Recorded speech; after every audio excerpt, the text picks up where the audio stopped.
seems like an amazing.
Hello, everyone. Welcome to the live stream. We're going to go, Dynamite's about 10 minutes away. So we start a little bit early, run down the card together tonight. And if you haven't joined the community yet, join the show, join the community, share it with your friends. This is a community we're trying to build here. Pro wrestling lovers everywhere. You can comment about pro wrestling. You can comment about the product. Comment about everything, AEW, WWE, and not get abused. Just have a general conversation and join this lovely community we have. We have a lot of people that comment every week and have some great discussions. So like the video, subscribe if you haven't already on YouTube. Follow me on Twitter if you haven't already as well.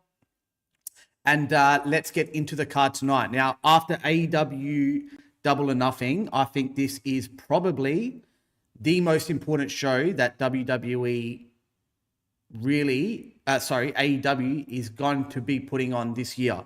Mainly because if you're looking at kind of the traction that they've got after Double or Nothing and the new fans that are seeming to take notice after Double or Nothing, they really need to grip them in to the product. They need to basically give us a banger show that all those new eyes coming into the product are going to be sticking around.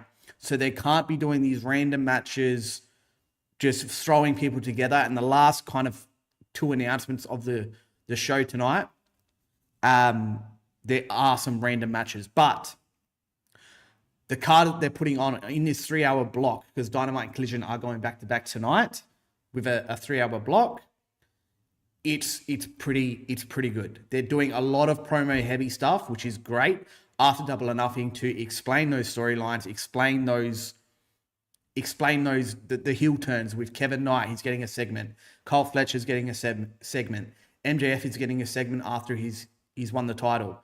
And the list goes on. They're putting together a great card tonight, and I think it's going to be very, very good. And like I said, it's going to be one of the most important shows that AEW has ever done, because they need to keep the traction going, and they need to keep a hold of these fans that have just taken notice after Double or Nothing. So some of the matches that have been announced late, the Death Riders so Pac, Moxley, and Ospreay are going against the Rascals. Now, if this is going to be on Collision or not, I don't know what portion of the show, but again, going to be a banger match. This does have some kind of story, because obviously we're telling that story with Moxley, the Death Riders, and Will Ospreay, and their new kind of relationship there. KJ, so Anna Jay and Ty Mello, they're going to be in action tonight. That'll probably be a squash match, which is fine. Get them on TV. They've only just returned. Let's build them in that tag division. And the women's tag division is starting to build a few more talents in there that are kind of believably going to be having a shot at those titles. You've got the Brawling Babes, who I think is going to be the main story going into All In, because they're probably going to win it off Divine Dominion, but maybe they do a 3-way or something like that with TJ, because they're going to be hot coming into their into the scene again as well, and teaming up together again. Now, this is one of the random matches that they've put on, right? Really, really random. You've got Brian Cage and Roosh versus Orange Cassidy and Leo Rush in a 4-way. Now, so it's not a tag match, it's just a 4-way match. Now, it's just kind of random, because it's just 4 guys, again, falling into the trap that Tony does all the time, just giving us banger matches with no rhyme or reason, which is exactly what this is. Again, going to be a banger match. The thing that I hope happens after this, and the kind of the direction, I want to see Leo Rush get the pin. I really do. Leo Rush's character work has been unreal, unbelievable, and it needs to be rewarded with it. I'm very happy that he got on the pay-per-view as well, because he got on the pay-per-view in that Stadium Stampede match. So at least he got on the show, because he does really deserve it. He does. Castagnoli, Brody King. So they're not Owen Hart tournament. I think Brody King's going to go over here. Well, he should anyway. And then that's going to be Swerve and Brody King. A little bit of story there. But in those tournaments, it's hard to do stories all the time, because it doesn't really mean much. It's a tournament at the end of the day. You can't really have too many segments intertwined. Then we've got Don Callis and Cole Fletcher. They're going to be doing a live interview. They're going to be explaining the heel turn. So we needed that. We needed that story. We needed that coming out of Double or Nothing. Kevin Knight is going to explain his heel turn too. Now, again, this is what I like about what they've done with this card. They've progressed the storylines coming out of Double or Nothing, and they're giving us story. They're giving us reasoning. So hopefully the show flows in that manner. Then we've got Mark Davis and Jungle Jack Perry in the quarterfinals as well of the Owen Hart tournament. Obviously, he just took the title off Jack Perry, so there is some story inbuilt there. Cajun Cope, they're going to be doing a 5-second pose. So we haven't seen that in 25 years. So that'll be pretty cool. But it'll be interesting to see the segment where that goes and who gets kind of elevated into that title scene and what the next move is. Maybe we're going to get a debut. Maybe. I think there's still a 90-day non-competes with the New Day and all of that. So we'll see what happens there. Then we've got Chris Statlander and Sheeta in a street fight. This is going to be like, these women are going to bring it. They always do. And it's going to be a Philly street fight, so it's going to be crazy. It's going to be that typical Dynamite thing that we always see, where it's just kind of balls to the wall wrestling. And obviously the story inbuilt here is that they were, she couldn't trust her at Double or Nothing. They turned on each other, and this is going to be the payoff. So it's a short kind of story, but it gives them at least both some kind of direction going forward, because they're both pretty cold at the moment. Sheeta's just returned. Statlander's pretty cold after she's lost the belt. Everyone banned from ringside with Jericho and Ricochet. Now, Jericho and Ricochet, They've been having this feud ever since Jericho came back. So it'll be good to tie a bow on that and get them to move on. And then obviously MJF is going to appear and he's going to be kind of in the title scene. He's going to be kind of expressing the next story for this title picture, which I'm going to love to see. And maybe it will kind of be intertwined into the Kevin Knight story as well, which will be interesting. So, okay. What I'm going to do is, so you can see my screen here. It's going live soon. So if you can see my screen there, what I'm going to be doing, I'm going to be putting the speakers on a little bit. Don't want to get copyright stricken here, but you should be able to see that as well. So invite your friends, get them in the chat.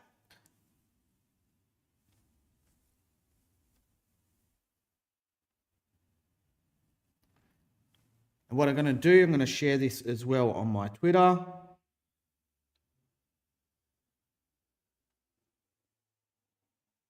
right, so we've got a couple minutes before Dynamite is going live. So share the stream with your friends, get them involved in here. Let's talk wrestling together. Let's talk Dynamite together.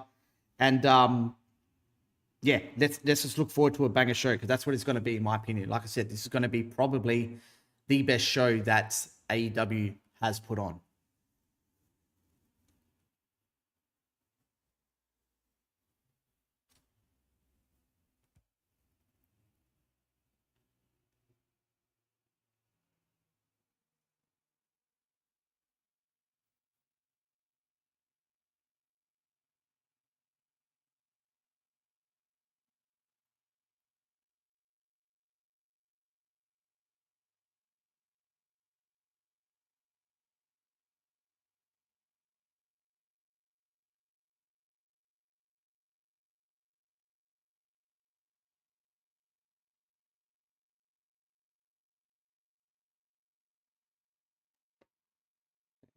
Been shared.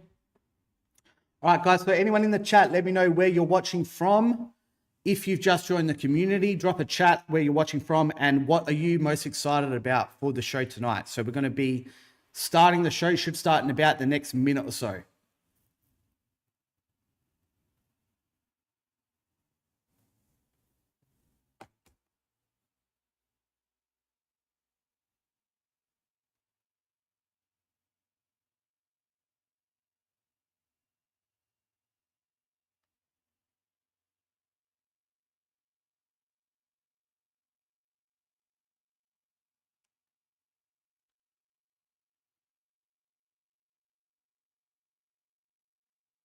Double or Nothing as well. What a show.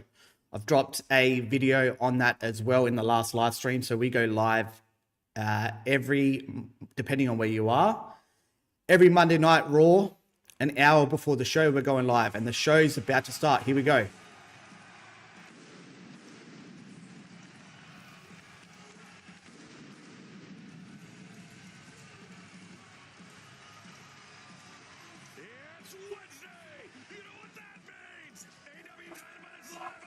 I think that was Bobby Monsoon in the front row there, fellow streamer. Crowd looks hot as well. It's going to be a Philly crowd. Philly crowds are always hot. Love it.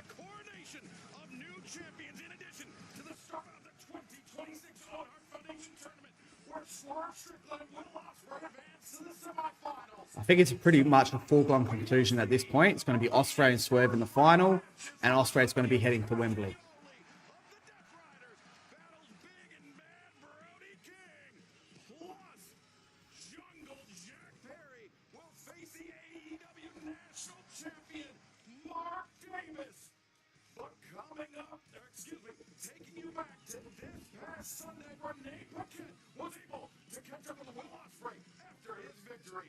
Beautiful. Starting off with a promo, I love it. Will Ospreay following that incredible first-round victory over Samoa Joe in the Owen Hart Foundation tournament. What a win! What a match! How are you feeling? Buzzing, like, my neck feels good. There's nothing going down my arms right now. I'm over the moon. I'm looking forward to the next round. I'm honestly buzzing about this. I'm just going to go to the doctor's room, get some ice. Cool. Good luck. Real good. Oh, with the catch right there. Oh, we're starting this again. The story with Osprey and Omega. Where's this going to lead is what I want to know. Aaron, my man. It's going to be a big show, Aaron. Just address the elephant in the room, the Death Riders. I mean, I'm no stranger to Death Riders. They've been here since day one. And my worry is that you can't trust those guys. What they do, they say they will do. When they wanted to hurt me, they hurt me. When they said they're going to break your neck, what they do? Well, they broke your neck. Now you come back from a career-threatening injury. You had me by your side. I would do anything for you, Will. For you to realize your dream of being a champion, there's nothing I wouldn't do. Why didn't you ask for me? Why didn't you? It would have been so easy for me to help you, Will. For sure it would be if you showed up. Mate, with all due respect, you're not here. Why can't we hear every week, Will? Why not? It's the best that Kenny Omega's ever felt for a while, so why are you here, man? Look, Will, I lost my chance, and I have my own way of going about things. Okay? I just can't bounce back the way that I used to. It's not just about a physical thing, it's a mental thing, it's emotional, that I need a game plan. It's more than what you think it is. I'm not the same guy that I once was. You're not the same guy that you once were. But if we stick together, we can do crazy things, we can do amazing things. Again, I get the appeal to the Death Riders. They're serious, they mean business, they get the job done.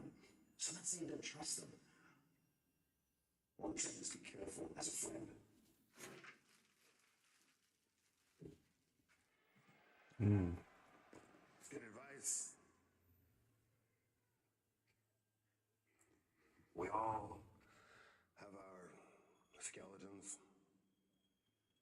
don't we? Yeah, don't we all? There's layers to this story. That's what I love. There's layers to this.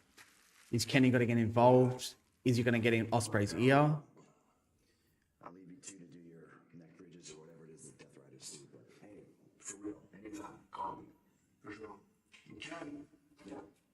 Don't give up on that world title, mate. Yeah, me too.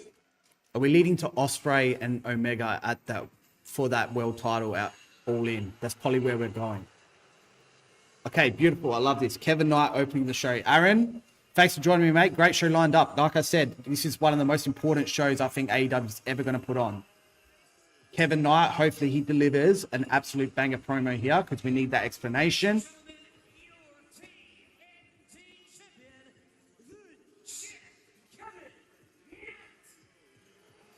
I mentioned the coronation of new champions here in All Elite Wrestling. The Tag Team Championship changed hands, as did the International Championship. But so did the AEW World Championship. MJF, Maxwell Jacob Friedman, claimed the prize for a third time. And when it looked like he was about to take a cheap shot on Darby Allin, Kevin Knight intervened, Tony, but that was not the end of the story.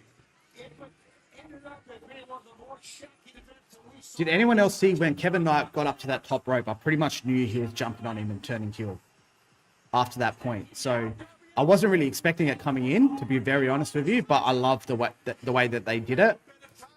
And I got some confidence in him that he's going to deliver a pretty good promo here because he has in the past too. And he just looks like a star. Look at him. Kevin Knight. I don't know why he did what he did, but he did what he had to do. A frankly heartbreaking move by the TNT champion, who will now take center stage and attempt to explain himself. Boy, the fans are on him already, deservedly so. Guys, share the video on YouTube. Get your friends in here. Let's get the chat cranking. Let me know what you're most excited about, most importantly, for Dynamite tonight.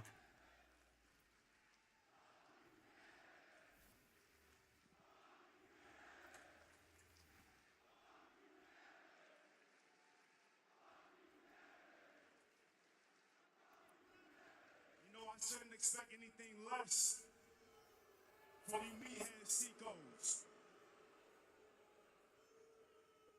Ever since this past Sunday, the champ has heard one word and one word only, and that's why.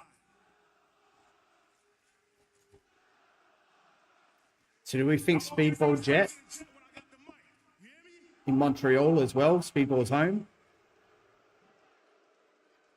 Like I was saying, you guys may ask me, why did I do what I did this past Sunday?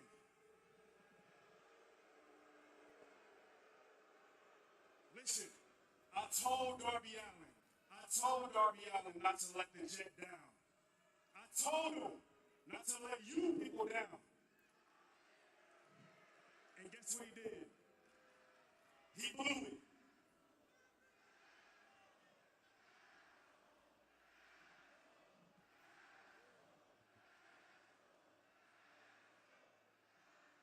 You know what? Darby Allin, he blew it. Just like the Sixers did against the Knicks. He let us all down. Cheap heat, bit of cheap heat there to get him going. Philly, I'm with y'all. I'm on your side. He let us all down. So you know what? I decided that I wasn't going to trust the process anymore. I decided that I'm going to take matters into my own hands, and I did what I had to do. Because let's keep it tall. Let's keep it a buck, Philly. Let's keep it real. Who was the last person that MJF was looking up at, huh? Who was the last person that humbled MJF? Me. The Jet. So with that being said, it should have been me in that main event this past Sunday. But instead, I was in the back watching from the sidelines, watching from the bench. I mean, do I look like a bench player to y'all, huh? Am I not? The one thing that doesn't make too much sense is they've turned him heel when the champion is also Am I heel. not to highlight each and every time that I step into this ring? So I took it upon myself because I'm not here to just take part here in AEW. I'm here to take over this whole damn company. So it makes sense that Darby's going to go after his TNT title again and start that feud, but then where does Speedball fit into this as well? I trusted Darby Allin. I put trust into him because when I first got here in this business, Darby Allin told me, don't waste any time. He told me don't waste any time, so when I saw that he couldn't get the job done, I came out there and I didn't waste any time, leaving him in a pool of his own blood with a Jet standing right over on top of him. There's Speedball first.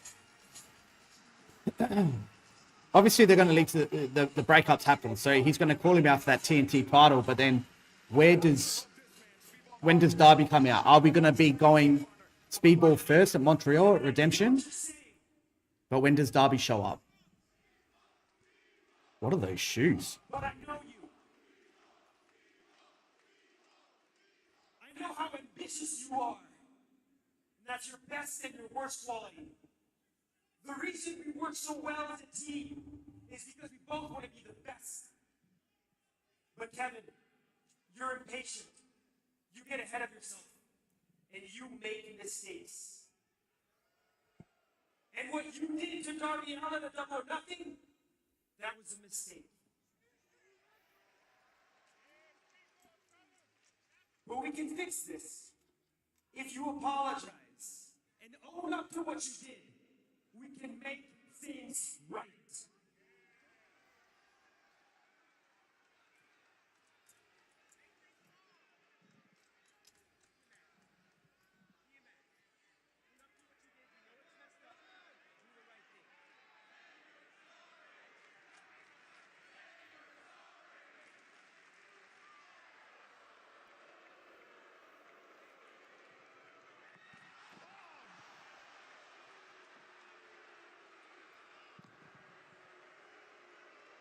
No. Another questionable decision. Like this man, I mean, a massive chip on his shoulder. I don't think it's questionable at all. I think the promo should have been a bit more heated there from Kevin Knight.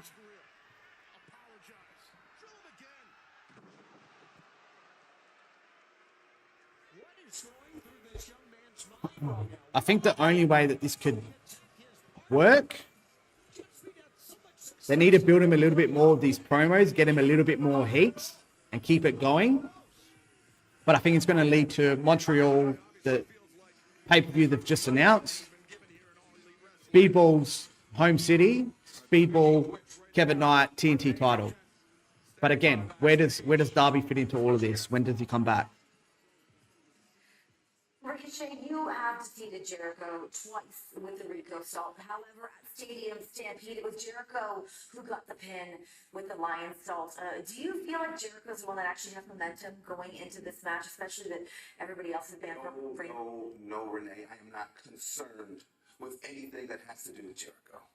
Jericho got lucky at Double or Nothing, and Jericho didn't just win with the Lion Salt. Jericho won because they mugged me 7-1.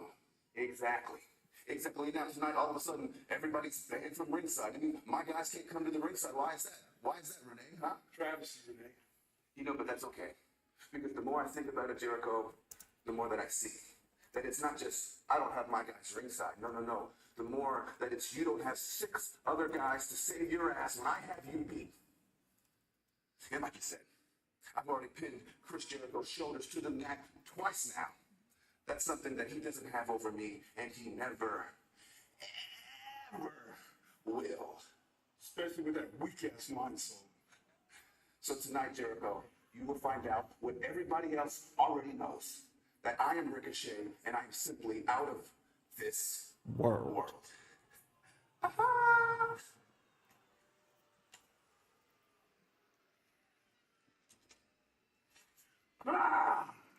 We need to get this demand cranking because, I don't know, I think the whole demand thing is very stale at the moment. They need to move on. They need to get Toa Leona and Bishop back in that tag team division. Just break them up, get Ricochet something new, and give him some kind of new direction. Because I think he's getting very, very stale at the moment. And I hope this is the last match.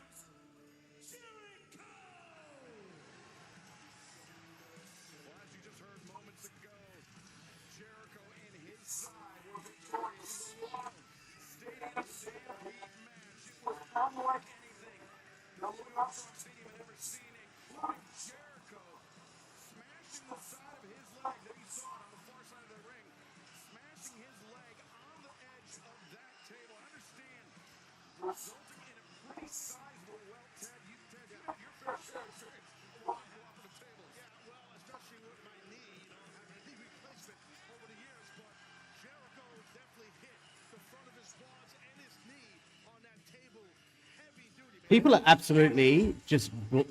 I shared the WrestleTix post before with the crowd tonight, nearly 4,000, and I said it's an uptick for AEW, which it absolutely is.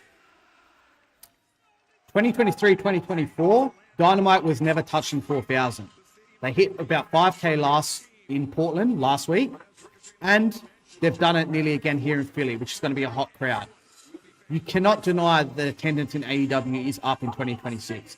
It's nonsensical to deny that because every metric will show you percentage-wise they are up. So all these people absolutely losing their mind saying it's not an uptick have absolutely no idea what they're talking about. Ricochet has had Jericho's number, but Ricochet has also made it his personal mission to run Jericho out of all Elite Wrestling. Well, when Jericho first returned from that 371-day absence, it was Ricochet that got the win over Jericho's comeback. But it was the interference of the Gates of Agony that helped him get the win. Therefore, this one is very, very important. It's funny that Ricochet will talk about the assist that Jericho had. That may have been one time, but the Gates of Agony have helped Ricochet more than once. And to answer your point, I don't think that Chris Jericho is 100% after that, what we saw at Double or Nothing. Yeah, listen, I've shared the ring with Jericho many times over the years. He's awesome. And I say that. He's awesome and great at hiding injuries. He's very good at it. And I'm telling you, he's tough as hell, too. But I think Ricochet knows he's at 100% right now. Ricochet coming out of the gates, hot landing, a pair of drop kicks in. I know it. Yeah, chops and kicks to the leg of Jericho. And immediately sending Jericho to the outside. Ricochet. Heavy pressure here in the early moments of this match. Yeah, well, you have to stay on Chris Jericho. You cannot let up on him, especially early going to the match. He's very crafty and shifty, and like I told you, he's extremely tough. And now Ricochet takes down Jericho. And Ricochet running shooting star press. Ricochet's one of those guys in the ring. The guy's like, you can't complain about anything the guy does in the ring. I've actually enjoyed his heel run at the start, but now it has gotten stale with this whole demand thing. I think they just need to move on. Jericho, I'm done with his current gimmick too, like that his aesthetic and thing. I would love Jericho to come with a more kind of edgier look, maybe even shave his head, something like, he's probably not going to do that, but just something different. The sparkly pants and all that shit, like, I'm over it. I don't want to see the, like, just go back to the tight look, or maybe loose pants, something like that, but the sparkles and all that shit, like, I don't know. Heel Jericho is much better than face Jericho. I think, I don't know. I think we can all admit that. The more Ricochet attacks the lower leg of Jericho, the more he hits. Ricochet's a guy as well, especially with his promos, that I don't think he's as bad as everyone kind of vilifies him for and says that he is. I think he's actually quite serviceable on the mic, especially as a heel. He's been good. And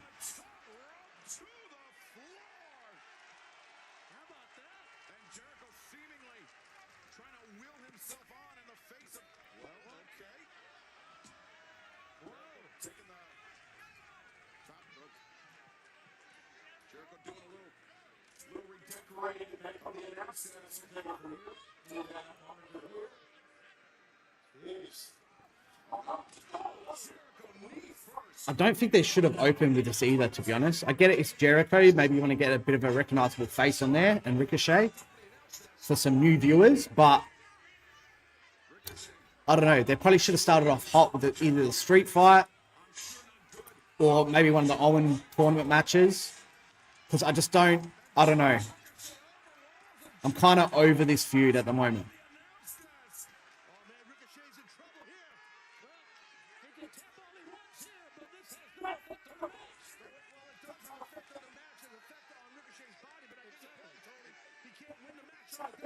Let me know in the chat if you can hear the Dynamite stream. If it's too loud, you should lower it. Let me know where you're watching from as well.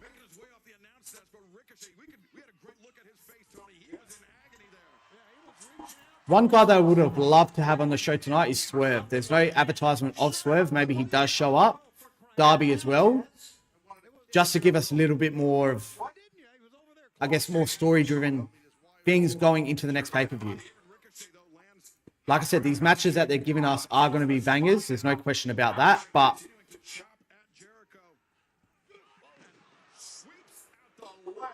just want to see some more story-driven stuff.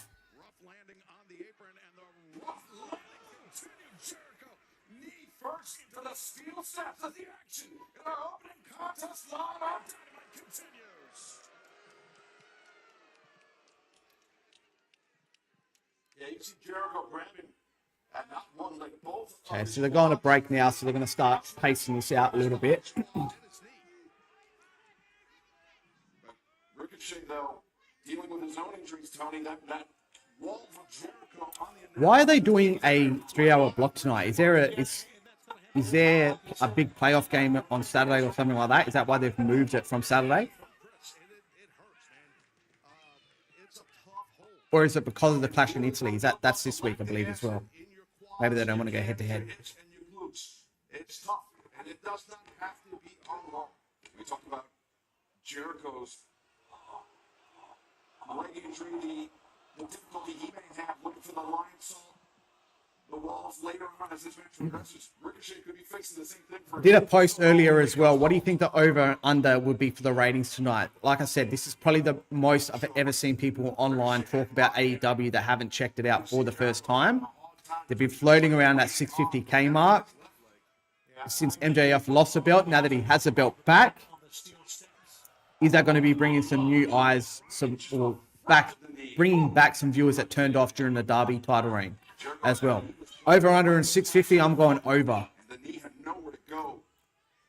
A great way for Ricochet to hyperextend the knee of Jericho. Yeah, that's definitely a great way to do that. And, Ricochet has definitely had Jericho's number for the most part. He has put Ricochet and the demand Toa and Bishop Khan, they have pulled Jericho through hell.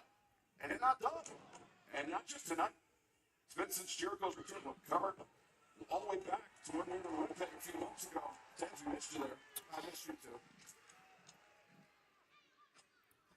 The other thing that I have a little bit of an issue with Jericho coming back, he came back and there's been no mention whatsoever of Brian Keith and Big Bill. That could be because Big Bill's not signing, because apparently Enzo has already signed with WWE and his contract's running out. So it looks like they are returning to the WWE. That could be why, but Brian Keith as well has just fallen by the wayside. I'm not sure if he's been on Ring of Honor. And it doesn't really look good. It doesn't really make sense when Jericho comes back the week after. Brian Keith is in a squash match and it's not even mentioned. There should be some kind of backstage segment, some kind of promo, something that ties a bow on the story. You can't leave loose ends like that and just expect us to accept it. His next feud should probably even be with Brian Keith. Get Brian Keith over as well. That was the whole point of the Lonely Tree gimmick. But there's been no mention of it whatsoever. And hopefully after this Ricochet feud is done, they move on and they do something with that. And hopefully, I don't want to see Cass and Enzo back in WWE, to be honest, just because what are they going to do in that tag division? The tag division is non-existent. So what benefit is it going to bring to them and their careers? I think that WWE is just hell-bent on making money at the moment. We've seen with Triple H, it's just pop. He just books on pops, return pops, and he's got no creative direction. And someone like an Enzo, who needs that freedom of creative, I don't think it's a place for them, especially with a division that's absolutely dead.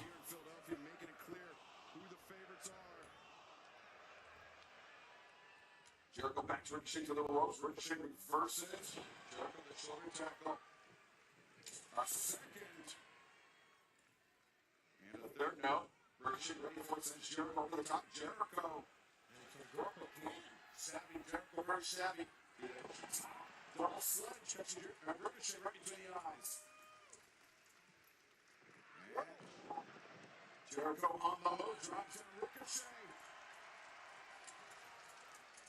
Could be the prelude to the line saw. No.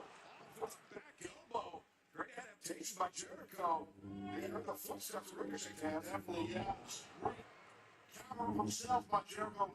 Brainbuster. Cover. Ricochet. Able to kick out. Great execution of a brainbuster. Jericho has so many things he can do so well. So many offensive moves.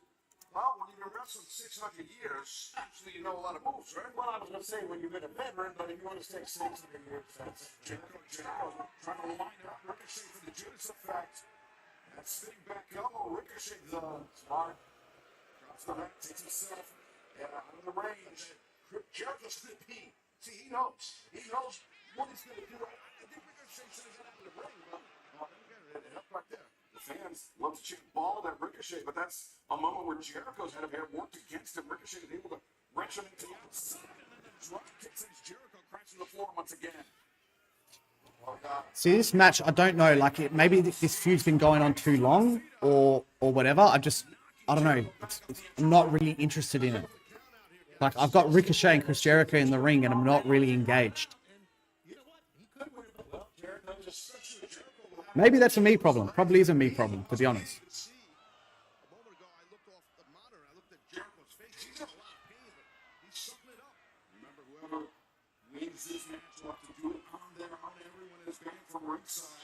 It's up to 7, I believe, referee. Been waiting there a long time for this guy. Oh, Jesus. amazing what Ricochet can do in midair. It's just his body control is unbelievable. And the brainbuster on the outside, Ricochet wants to count out. That's what he's doing. That's why he's doing big stuff on the outside, Ricochet. Just as soon as it seemed like Jericho's about to make it back into the ring, Ricochet pouring more punishment on. I wouldn't be surprised if Ricochet tried it yet again at the eyes Jericho getting to his feet, which, as you can see, he's trying to again. The referee is up to 6, and she is not slowing down. Do you reckon they're kind of looking at the 3-hour block of Collision and Dynamite to see if it will work if they do a 3-hour Dynamite, potentially. Or would that be too much? We've seen how that has worked hasn't worked, more like it, for SmackDown. The SmackDown's 3-hour shows have just been abysmal. So are they trialing that maybe? I'm not sure. I got to tip my cap to Jericho on that. That was an impressive kick out, especially the pain that he's having with his lower body right now. And as you mentioned, you competed against Jericho. He's somebody that miraculously has remained. Guys, let me know where you're watching from. Drop a chat in the chat box. Let me know where you're watching from. If you haven't subscribed already, if you haven't liked the video already, do that as well. And invite one friend. Everyone just invite one friend along to watch along with us, to chat along with us, and be a part of the community. Balls of Jericho. Who do we think's going over here? I hope it's Ricochet.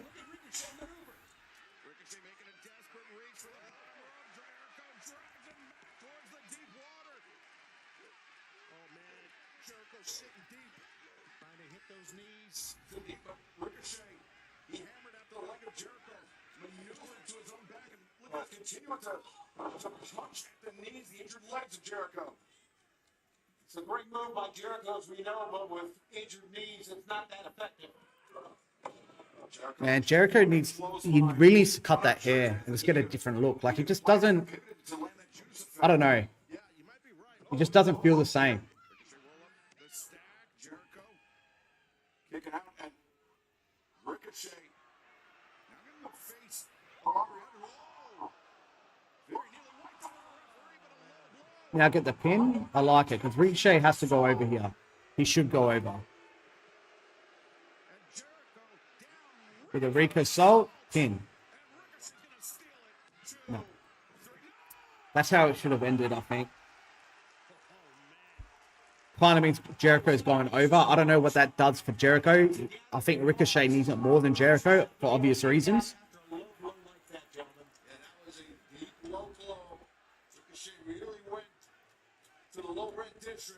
Ricochet should be going over here. But it doesn't look like he is. Ricochet seems to be going to the high rent district now, going up to the very tippy top. Ricochet favors a shooting star press from this position. Can he hit it on Jericho? No. Ooh. 630. He's amazing, man. In the ring, he's amazing. You can't deny that. No.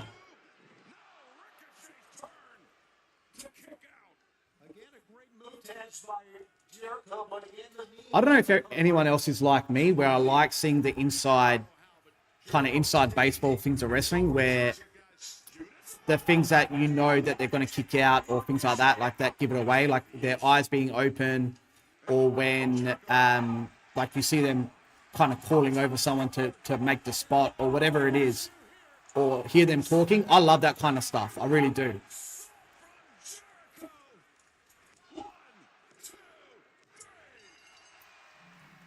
It was a bit, I don't know.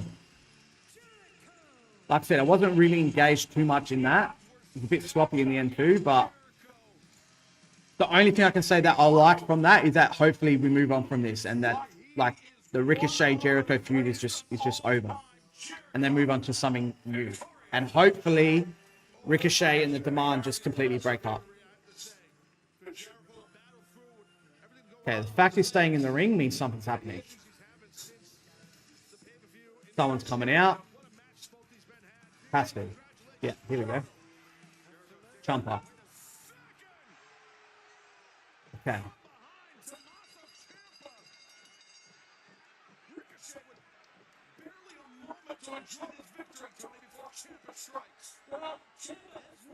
See, I love Ciampa, I really do, but I think he needs something better than a Jericho feud, no? But this is one of those things, maybe, like it happens with wrestlers all the time. We saw it with Ospreay, like he said, working with Samoa Joe and Pac and all of that. Like, these guys are probably backstage saying, I want to work with Jericho. Like, I haven't faced him before, or whatever it is. Like, dream matches or whatever. That's why AEW does what it does. It's for the wrestlers. It's for wrestling first. And it seems like a freaking great place to work if you're a wrestler.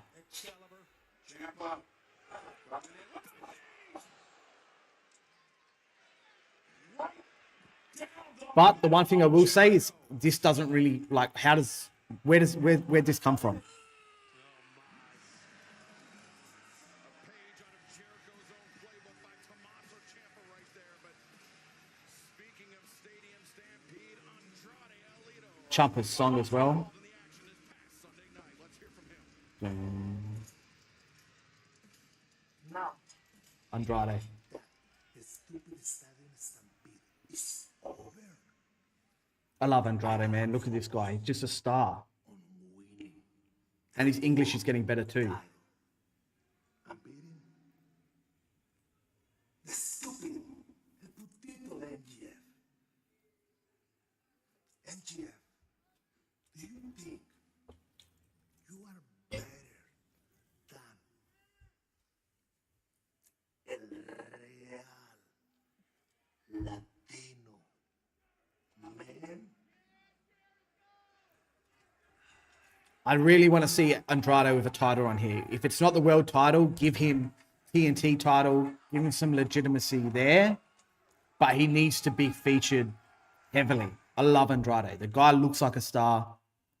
He wrestles like a fucking star. He's just got superstar written all over this guy. So, yeah, he needs to be pushed and pushed heavily. The whole Don Callis family thing, like, I love it. I love it for the fact that I think Don Callis is probably the best heel manager in the game right now. And he has been for a while. Love Don Callis. I love the way he elevates his talent, but also elevates the talent that they're going up against. I think he's funny. I think he delivers his promos great. And he's great for guys like an Andrade, like a Takeshita, or a Okada even, that don't speak great English, that he can help and be their mouthpiece. He's great for that. Another guy like in AEW in terms of manager-wise, I love Stokely. I think Stokely is hilarious. He's a great manager. He does exactly what he needs to do. And he's great on commentary. Like, he's just funny, man. He adds so much to the TV. So, yeah, the Don Callis fan is a bit bloated. There's people there. It's just like kind of a random conglomeration of people. But I love what they're doing with that. And the payoff at the end with the breakup of it, with wrestlers leaving here and there, with Takesha that's obviously leaving, with a Kyle Fletcher feud. Like, there's so many feuds that can come out of this. We had Okada, Takesha. Now we're going to have Takesha and Fletcher. There could be a Fletcher and Davis one coming, a breakup there. You've got guys in there like Brian Cage, who's just an absolute monster. Lance Archer apparently is probably, his contract is finishing soon. If he gets renewed or not is a different story. But the other guys they got in there, like, there's guys that are just there, I don't know, just have something to do. Like Rocky Romero and Trent Beretta, like, they're just there to be there. But there is a lot of feuds that can come out of this. And Don Callis does a great job of elevating talent, in my opinion. So we'll see what happens there. But they've just been advertised, obviously, for the promo interview with Renee, Kyle, and Don Callis, which I think is going to be fire. And they're going to explain that as well. And we're going to lead into All In. I think All In this year, in terms of the card, has the potential to be the best All In ever in terms of the card. Like, we've got MJF and Ospreay, who's probably going to be fighting for that title. Omega might even be intertwined in there. Potentially, we've got Takeshita and Fletcher as well. Who knows what Okada's going to be doing. But then we've got where the tag division is going to be going. We've got that, from what I can see, it's going to be a ladder match. Cage and Cope, FTR, Young Bucks, Motor City Machine Guns, New Day. It's going to be unreal. Okay, so here's a random four-way match that we're getting. Orange Cassidy, Roosh, Brian Cage, and Leo Rush. Like I said before, Leo Rush, he deserves to get some more TV time, a bit more focus, a bit more story, because his character work has been insane. I love what he's doing with this Blackheart character. I really do.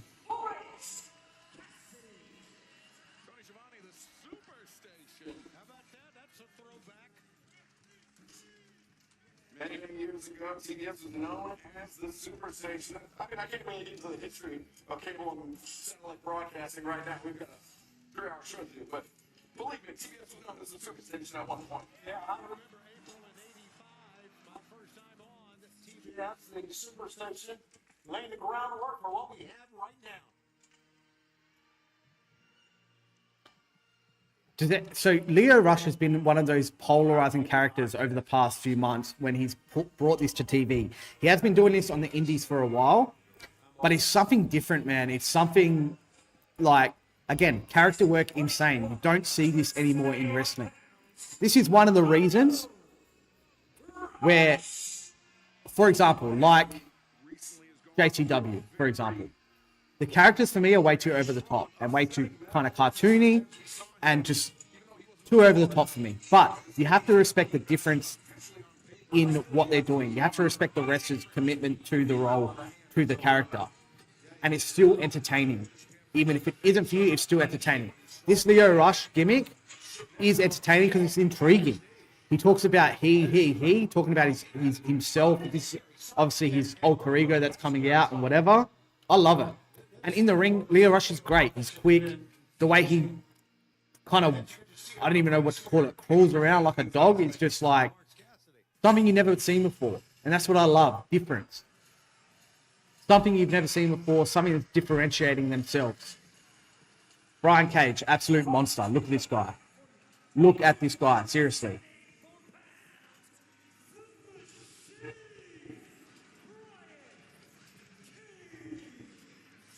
A man that you know very well, Ted, Machine Brian Cage, recently making history to start from injury, rejoining his compatriots in the Don Callis family, and the Machine looks in great shape. It does. Machine is machine-like. Brian Cage looking like a beast as usual, but he's leaned out, and he's still huge.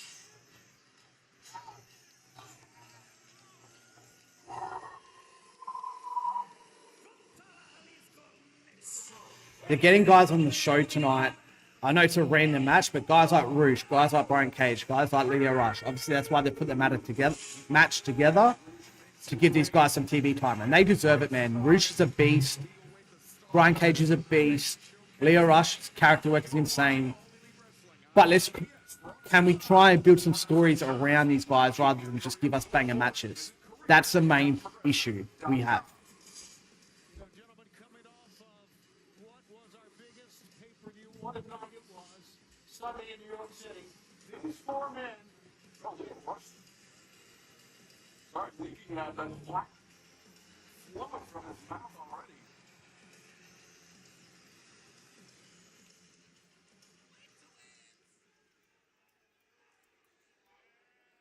These four men trying to keep the momentum going, but the man with the most momentum in this match was the last to enter El Toro Blanco Rouge. Yeah, there is no doubt, and there's a big winner's purse for the winner of this four-way Superstation Showdown. Winner's purse is a big hitter anyway, but when you're in a four-way, it's even bigger. Bigger and bigger. Look at this bloke, man. Brian Cage literally just looks like he's built out of a lab. Brian Cage, president and member of the Don Callis family Rouge. He really does. He really does just look like the perfect wrestler. His gear, for someone his size and his aesthetic, I don't know about the trunks and the kick pads and stuff. Like, he should look a little bit more badass. Fuck, he almost fucked that up. That wasn't great. Jesus. But yeah, the way Brian Cage looks, his aesthetic should be a little bit more badass in terms of his attire. Like, yeah, it's just, I don't know. I think maybe that's where the disconnect is. But he can talk on the mic. He can do everything in the ring. That didn't look great what he just did before. But I love Brian Cage. Always have.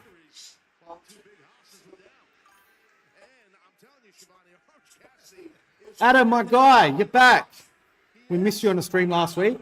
To be fair, Brian Cage has admitted to being a robot before in TNA. Yeah, look, he's...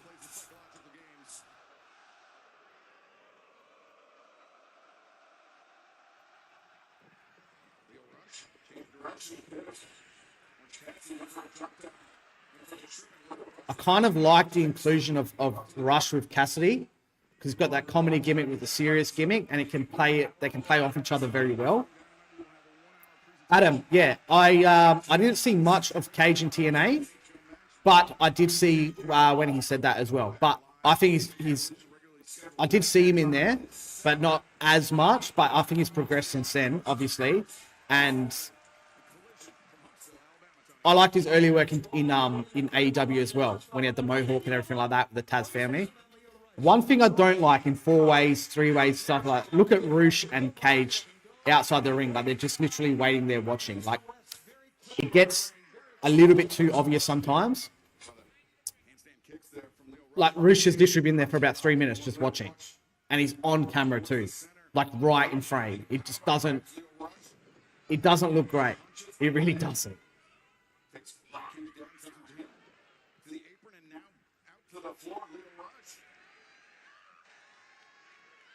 Do the crawl. I love when he does his crawl because it's so weird. And the crowd loves it too. See, I'm so happy for Lio Rush, man. I really am. When you put this commitment into a character, you should be rewarded. And even the crowd is rewarding him now. And I love to see it. I really do.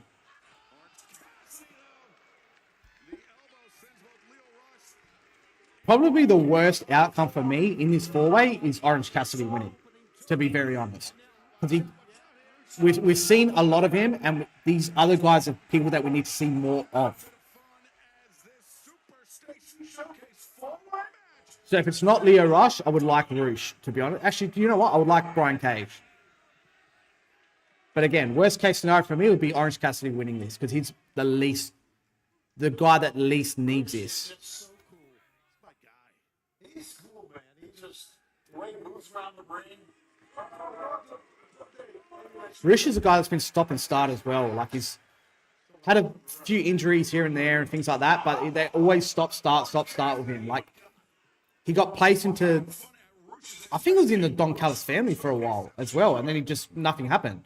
And now he's gone. Like, I don't know what happened there, but his direction has been directionless, really.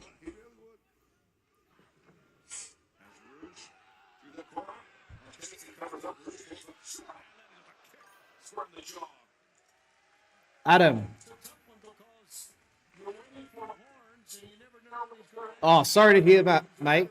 Really sorry to hear that. Hope everything's all right. Hope everything's all right. I'm a Christian man, so I'll pray for you, mate. Hopefully it's all good. And as much as we all love wrestling and all love being a part of things and things like that, family is always number one. Family always comes first. So I hope she's all good, mate.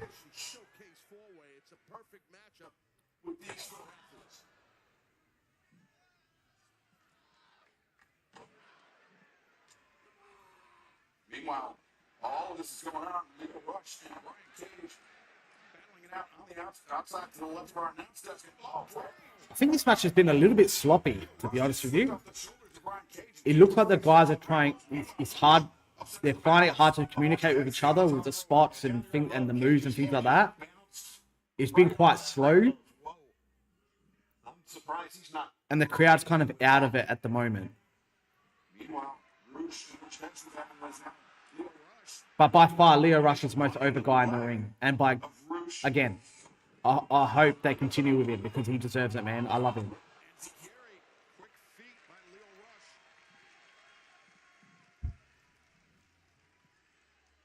Now Orange Cassidy's still on no man's land. Top rope, that's a difficult position to be in, Taz. Yeah, absolutely. Oof! Again, landing. He's really landed in that reach many times. Yeah, back city, I believe. Exactly, that's it. Cassidy once again. Heading up to the top. And. Oh my God! Oh, for back to worse for Orange Cassidy. He didn't need a bucket of ice. And Lio Rush is going to need a new head. You're not kidding. Oh, God. Oh, she's in trouble. Welcome back to AEW Dynamite live from Philadelphia, Pennsylvania. A 4-way battle. Okay, that makes sense why I was a little bit slow because I was during the ad break there. That makes a lot more sense. In the Let's get this going because I think we need it. Cassidy, the windup.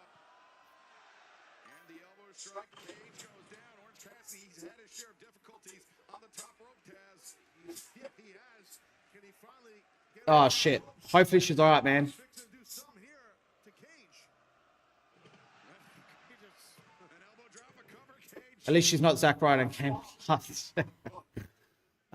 It's good that you can laugh about things like that in serious times like that. That's good, man. Yeah. At least she's not Zack Ryder. Okay. Ah, shit. I hope you're not the Kane in that equation when she comes home, the poor lady. Plethora of muscle. And Brian Cage looking to bring Orange Cassidy in the hard way. Oh. It's a machine. Now covers lateral thrust, but Roos there in time to break things up. Great job by Roos. First man pinfall submission wins this Super 60 Showcase four-way. Fans, I mentioned, will be live in Hudson, Alabama, coming up this Saturday as Collision returns this Saturday night. Join us there in person, AEWTIX.com, or scan the QR code at the bottom of your screen. Then, next Wednesday night, we will be in Richmond, Virginia. Brian Cage, cover, lateral press, Leo Rush, there to break it up. And then AEW Collision will make its way back to the Valley Center in Youngstown, Ohio for the first time in 2 years, Saturday, June 6th. All of those events and more available right now at AEWTIX.com. Brian Cage maneuvering Leo Rush around it. Falcon Arrow from the machine cover. Lateral press and Leo Rush kicks out. This has been some four-way. Man, Brian Cage is a fucking Adonis. Seriously, look at him. A lot here, and the fact that he hasn't won it yet speaks to the other opponents. That's a good point, Tony. I agree with you. Orange Cassidy leaping at Brian Cage, but Cage catching him in midair. Looking for an inside cradle, Cage. And Cassidy fighting, both men fighting. Stop by Millionaire, great counter. By freshly squeezed Orange Cassidy, and now coming through. DDT plants the machine. Falling hook, two. Oh, fuck. I was going to say, you cannot end it like that. Jesus Christ. There by the machine, showing his toughness. I think they've made a mistake in the placing of this match, to be honest. By Orange Cassidy. Like I said, coming into the show, you really needed to start hot. Those viewers that are coming in for the first time from Double or Nothing, you need to hook them in. And I think starting off with Chris Jericho and Ricochet, and then this is not the way to go. They should have started with something hotter. In my opinion, they probably should have started with the street fight, but I think they're going to be doing that at the top of the hour to start off Collision and keep them around. Catching the orange punch. Remember Rocky Romero? He used to be friends with Orange Cassidy. They were part of Chaos in New Japan. Good to hear Excalibur pushing future events area AEW needs to improve to us. 100%. Oh, Doyle's back. Oh, shit. Fuck, that was quick. Tore his bicep. Oh, that's good. Him and Davis together would have done something really good until he got injured. Okay, I like this. I like this. Can Leo get the finish here?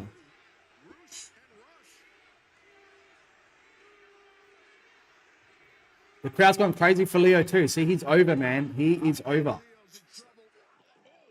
I think that especially after this crowd reaction, the worst thing they can do is beat Leo Rush here. Leo Rush feeling the shift in momentum. Rush swing and a miss. And very evasive. Spear from Leo. Cobra. No, very nearly took it.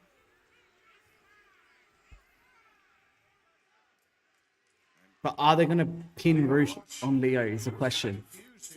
But he needs it, man. The crowd's going to go nuts if he doesn't win. Frog slash no. Rush avoids, but Leo Rush did not avoid that right Aye. elbow strike. And now Leo to the barricade.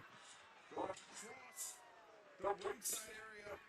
And Rush looking underneath the ring. Look at this before. Got a camera kill. Please be careful. This could result in. That's just a four-way match. It's a four-way match. You can't get disqualified, no. He is so aggressive, Taz.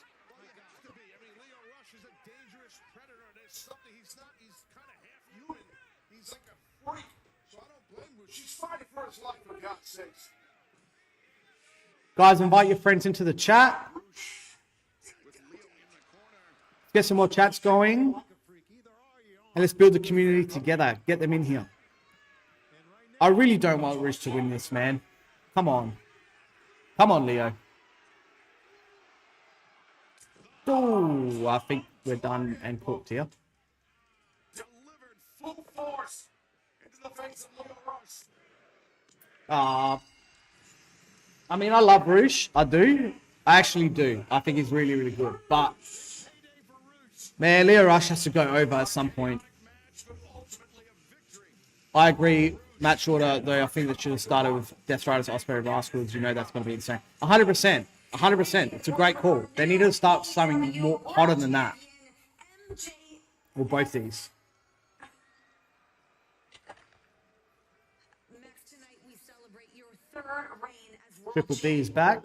What up, champ? Okay, I like this. Explaining it. You know, I'm actually really glad you walked over to me because I wanted to find you tonight and I wanted to say thank you. What you did this past Sunday to Darby Allin, I know deep down why you did it is because you wanted to show respect to the biggest draw, the biggest star in this entire company. And I want you to know something, Kev. That meant a lot to me and I think you got a bright future. I'll see you around. Whoa, Max. Don't get it twisted. I didn't do that because of you. I did that because Darby blew an opportunity that should have gone to the Jet. And one day, Max, I will beat you for that AEW World title. Those are good, Kev. See you around.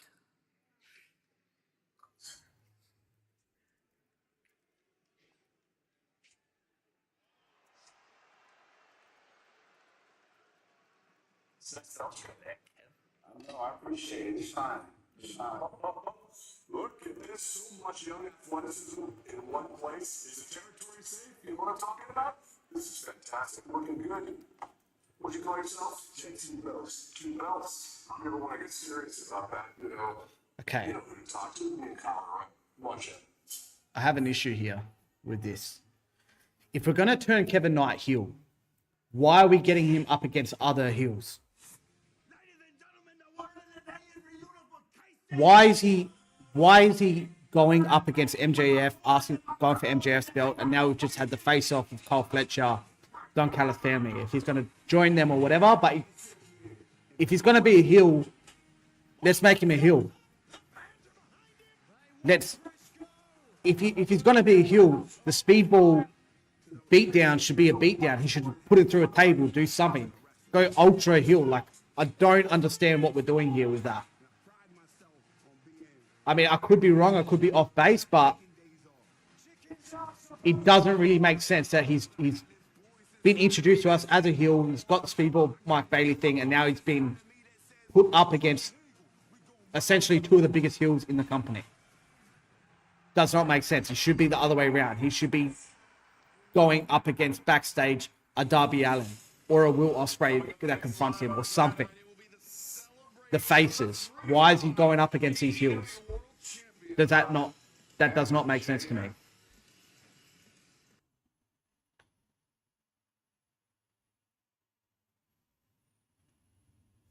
Adam, thanks for sharing. I just saw that now, man.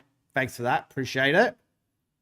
Bring your friends in here. If you've got anyone on Twitter, anyone on YouTube especially, share the link. Again, the whole point of the community is just to grow and talk like we are, and talk about wrestling, talk together, and just make it a little bit more fun, especially on Twitter and things like that. The wrestling Twitter can be a very weird place, very abusive place, and a lot of idiots on there, to be honest with you. So trying to bring that positive vibes in there while we're watching Dynamite, while we're watching anything, any wrestling, Raw, whatever it is. But yeah, I think that's kind of the main issue I'm having at the moment. Why, with that, why is Kevin Knight going up against heels? It doesn't really make sense. I don't know what you think, but that's my take anyway.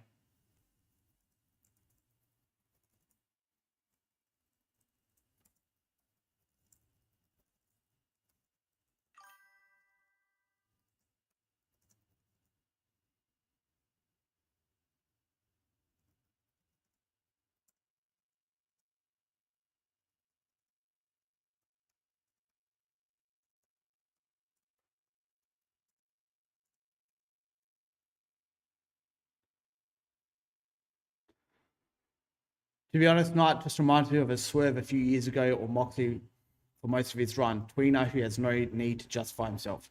I kind of agree with that as well. I do, but when you pay off when you do an angle like that to close off a pay-per-view, especially one of your bigger pay-per-views, this isn't like a World's End or a Dynasty or something like that. This is Double or Nothing. This is one of their marquee events with one of the biggest crowds they've had in a long time, one of the hottest crowds they've had, and again, one of the biggest shows, one of the best pay-per-views they've ever put on. When you're closing out that angle, when you're closing out that show with that angle, and the story coming out of it is Kevin Knight has turned heel, then we have to step on the gas and full-blown turn him heel. It can't be a tweener. It can't be in between. What is he just gone for the title? Is he going to be a full-blown? It has to be balls to the wall, in my opinion. So that's kind of one of the glaring issues I'm seeing right now with this. Again, coming into this, I thought this is probably one of the most important Dynamites that AEW has done for a few years coming out of that pay-per-view with the new eyes on the show.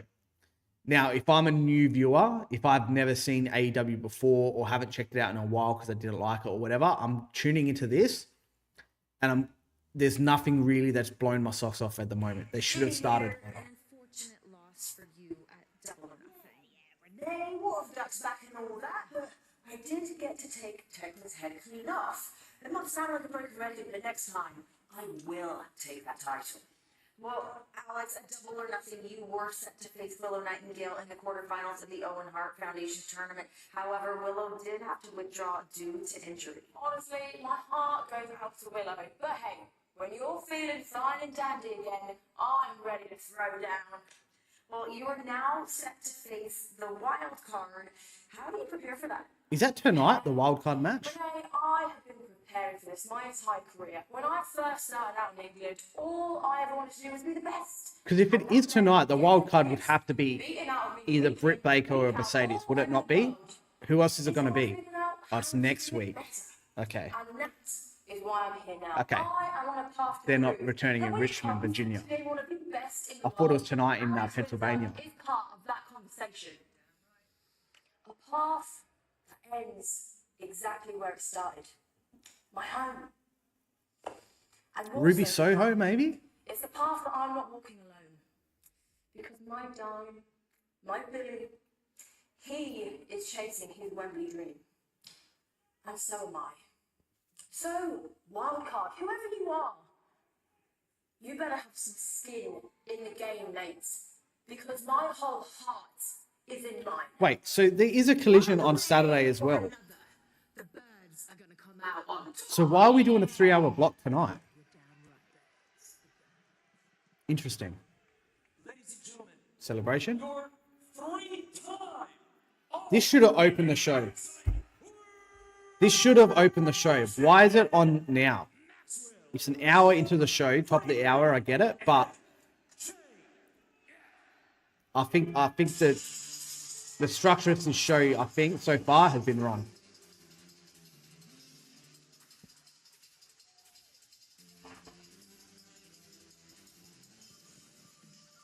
And it's disappointing because every time coming out of those pay-per-views, they continuously just drop the ball.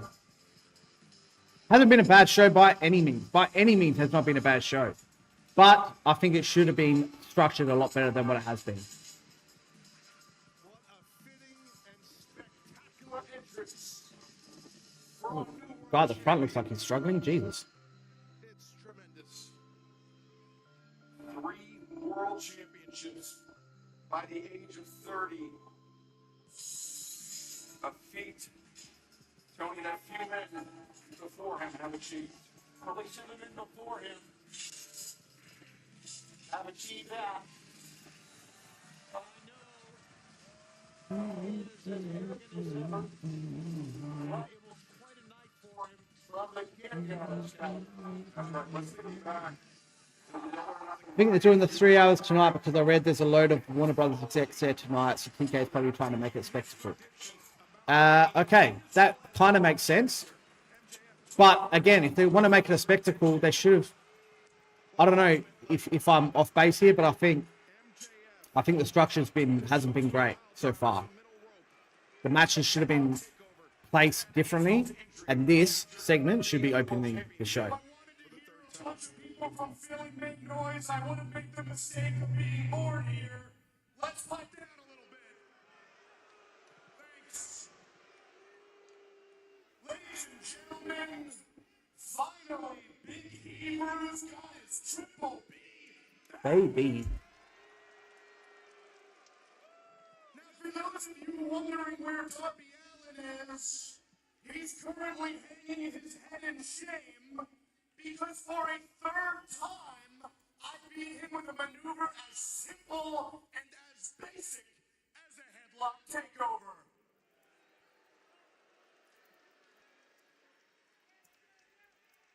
But more importantly, ladies and gentlemen, did I say third time?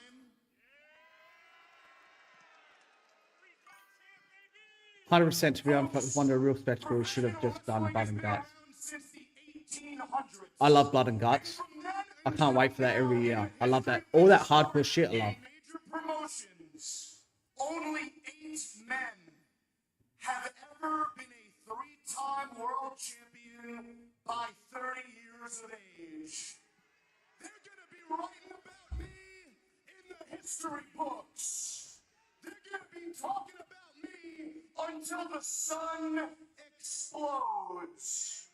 I really hope you dumb, ignorant, worthless schmucks are even remotely cognizant of how fortunate you are. Of how truly lucky you are to get to witness the greatness that is me in real time.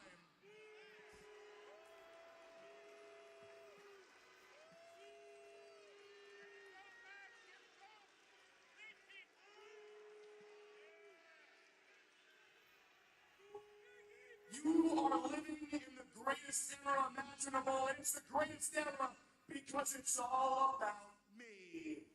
I am a three-time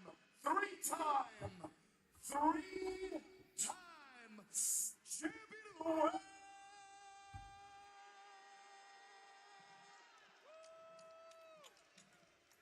The best wrestler in the world, the most complete professional wrestler in the world. Number 1, ain't nobody close, a generational talent. So now, here's the part where you people need to do the right thing, which I know is hard for all of you. I want every single person watching at home, every single person in this podunk arena, to get down on hand and knee and bow before the greatest of all time.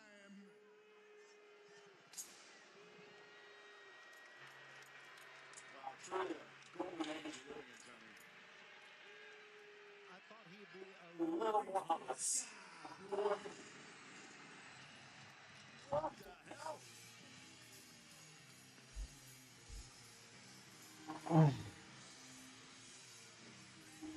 Yeah, I get it. We need placeholder matches. We need title defenses and things like that. That just to carry them over until All In or the next pay-per-view or things like that. But we've seen this Briscoe thing before. Like what? I love Briscoe, but we need something a bit more elevated than this. It's a celebration. It's over. Crazy hillbilly from Delaware. I would have liked to see Ciampa in this spot. I really would have. We've seen the Briscoe get Ciampa another title match or elevate someone else in there. Andrade, like let's get Andrade in there. Standing here in this city, man, you like a stranger in a strange place. What I'm saying is you don't fit in here, Max. It's kind of like if a penguin was wandering through the desert talking about one of those exotic South American beach penguins? What are you talking about? You see, Max, we here in Philly.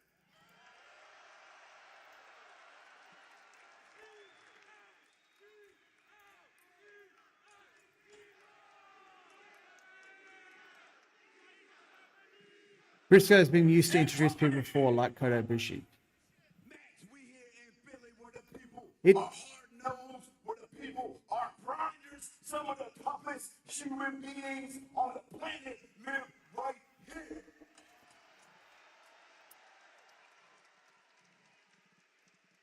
And Max, you stick out like a sore thumb because tough you are not. Again, we've seen this before. I just think we need something a bit more elevated than this coming out of Double or Nothing Just know and for his first feud. deserve to be yours.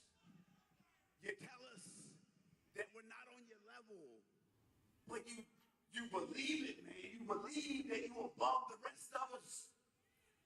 You tell us that you're better than all of us, and we know it. But you believe it, man. You believe it with all your heart.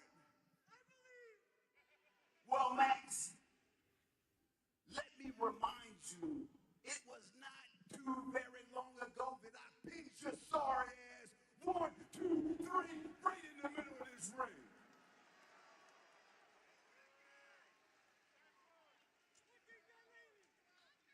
So, therefore, let me not beat around the bush. I want a title shot, damn it, Max. Now, are you gonna continue to be a soft little bitch? Or are you gonna man up? Again, have no problem with Briscoe. I love Briscoe. But I think a lot of the time in these matches, we need to have some more unpredictability. We know Briscoe is not gonna beat him for the title. We know that. If you're getting fresher guys in there like Andrade, like a Ciampa or something like that, with a little bit of a build, you can get more unpredictability here. I'm saying no because unlike everybody in this company, I seem to be the only person who understands all elite wrestling isn't just a sport, it's a business, okay?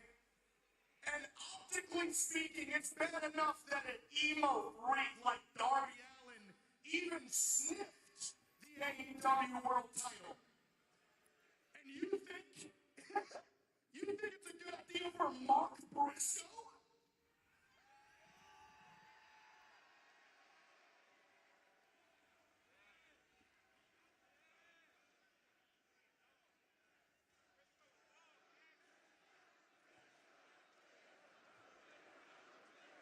Well, I know about business. Everybody from Philly is poor.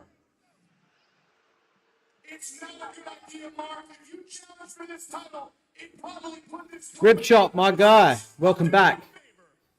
It's the type of feud that leads people to want to take a break from AEW till the next big show. I agree. Like I said, we've seen this before, and we know he's not going to win. There's no heat here. Is it going to be a great match? Absolutely. But we've seen it before. Let's get some fresher guys in there.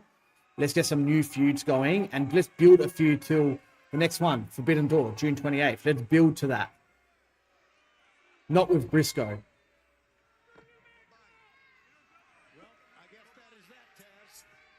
Well, listen, like it or not, I don't care. I mean, that was the right. How's this now? Okay, this is even more random. He just won. I get that. He did just win. That kind of makes sense, but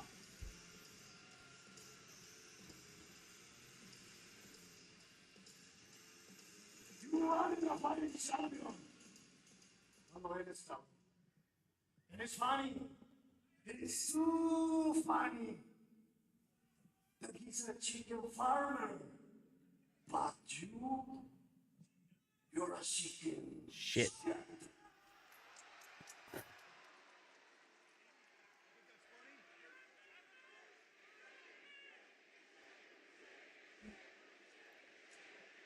So, I learned you before, and I almost beat you. Argentina de Ascalón and give my march to the title. Y prepárate para la guerra. Because when you mess with the bull, you get the ball. See, I love Roosh. Like, I've always loved Roosh. His intensity in the ring, like, he's great. I love him. But coming out of Double or Nothing, again, when you've got the new eyes on the product, a Roosh and Briscoe feud, like, these are not it. These aren't it. You think you're cool because you're bilingual? Let me explain something to you, Chief. You're not the only guy who can speak separate languages. So listen up, senor. That's right. Shut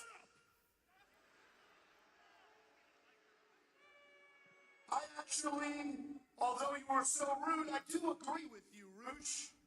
If anyone's earned himself a title shot, it's you.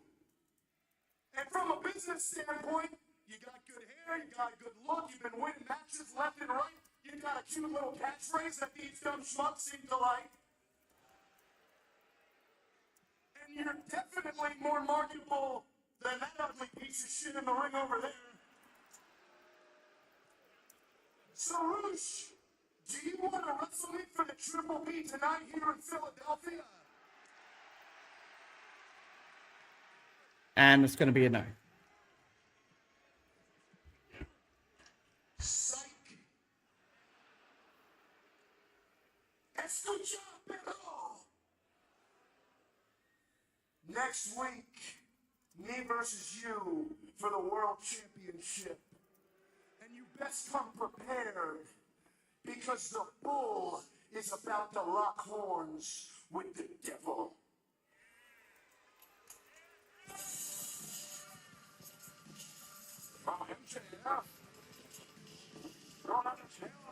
So,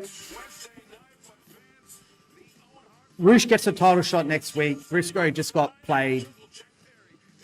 Like, again, these matches are going to be great. These are going to be awesome matches. I'm not saying that. But, again, coming out of this pay-per-view, we need something bigger than these thrown together feuds.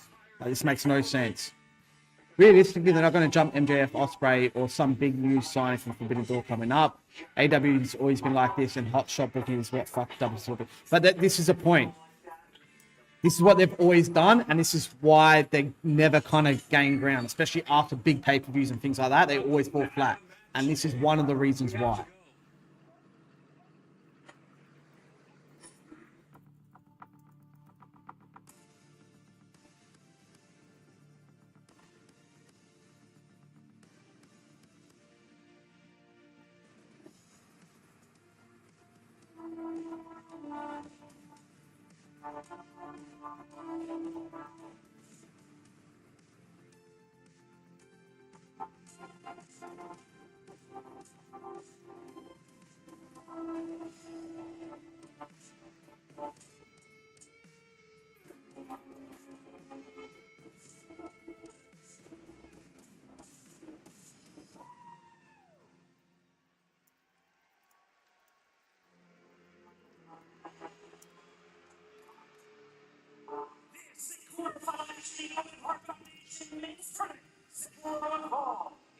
From Zurich, Switzerland, weighing 252 pounds, Claudio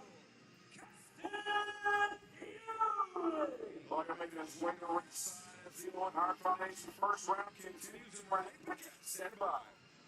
Claudio Castagnoli and Big Bad Brody team have faced each other twice before in the Continental Classic. Each man with one apiece, but here tonight in the Owens single elimination tournament game, this could be any man's night. The winner of this goes on to face Mark Strickland in the semifinals. Rip shot. I think Tony promises everyone he liked personally a top feud or title match at some point. MJF vs Briscoe or Roosh is not headlining feud with so many people on the roster. It's just bad booking. 100%. That's what I've just been saying. I completely agree. Again, not saying these are going to be bad matches. I'm not saying it's going to be bad matches at all. These are going to be banger matches. They're going to be awesome. Not the point. You're coming out of Double or Nothing, more eyes on the product than maybe ever, and you need to deliver. MJF should be opening the show. That angle should be opening the show. The next feud that he's going into should be a higher caliber feud than throwing together, I beat you last time, I want another title match angle. We need more than that. We need substance. We need something to get our teeth into. Like, why? I understand Darby's probably, like, they've ridden him off for a while after that angle there. But we need some kind of, someone in the scene that's been there. Like, Andrade just cut a promo saying he wants to go for the title. Why isn't Andrade coming out there? That makes a lot more sense. He's been on top of the card for a while now. Rather than these guys. Like, they're just, it's not it. It really isn't.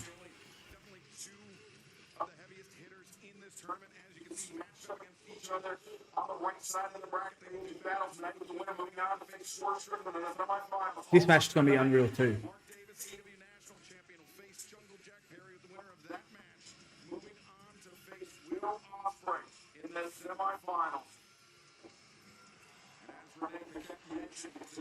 I think after this stream tonight, I'm going to be recording a video and I'm going to upload that pretty much in the next few hours, hopefully. I'm going to bang it out pretty quick about my thoughts about Dynamite tonight and the problems I'm having with it so far. So keep an eye out for that. Or maybe a world champion in the future. They got to win here tonight and move on. That's right, because the winner of both the men's and women's Owen Hart Foundation tournament will earn a shot at the AEW World Championship at the biggest show of the year, all in one, and take place at Wembley Stadium over the bank holiday weekend on Sunday, August 30th. You can join us via AEWTIX.com or scanning the QR code at the bottom of the screen as we return to the Cathedral of Football. And one more time, make it the Cathedral of Professional Wrestling. Wembley Again, Stadium all in London. Ticket sales don't look to be that great. I understand we're a while away. No match has been announced, all of that. But they're still very much below what they were last year going into All In without any matches announced and all that. I think they're about 10K behind what they were. They really need to pick up the pace there. And again, I think Wembley was an overshot this year. They shouldn't have gone back to Wembley. They should have just done a 20 to 30K arena in England if they wanted to go back to England. And atmosphere would be much better. The aesthetic would be much better. Like I said, in a time where you don't want to get any ammunition on you from the outside people clowning on AEW and all that. It has to be all positive. When you go into Wembley and it's half the arena is going to be closed off, all you're going to be seeing online is the photos of the empty arena, trolling AEW, all this. Now, I understand you can't help that because there's always going to be trolls, there's always going to be idiots online. But regardless, it's for your biggest show.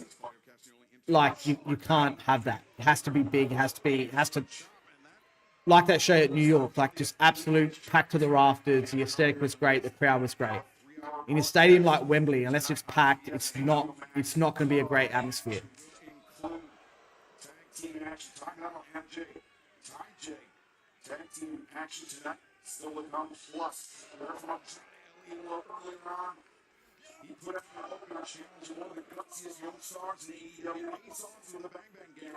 His answer to the challenge, he will face off against Andrade later on tonight. But right now, this is a firefight in the center of the ring. And I'm excited about seeing Andrade going up against Ace Austin. What a match. That's going to be later on tonight.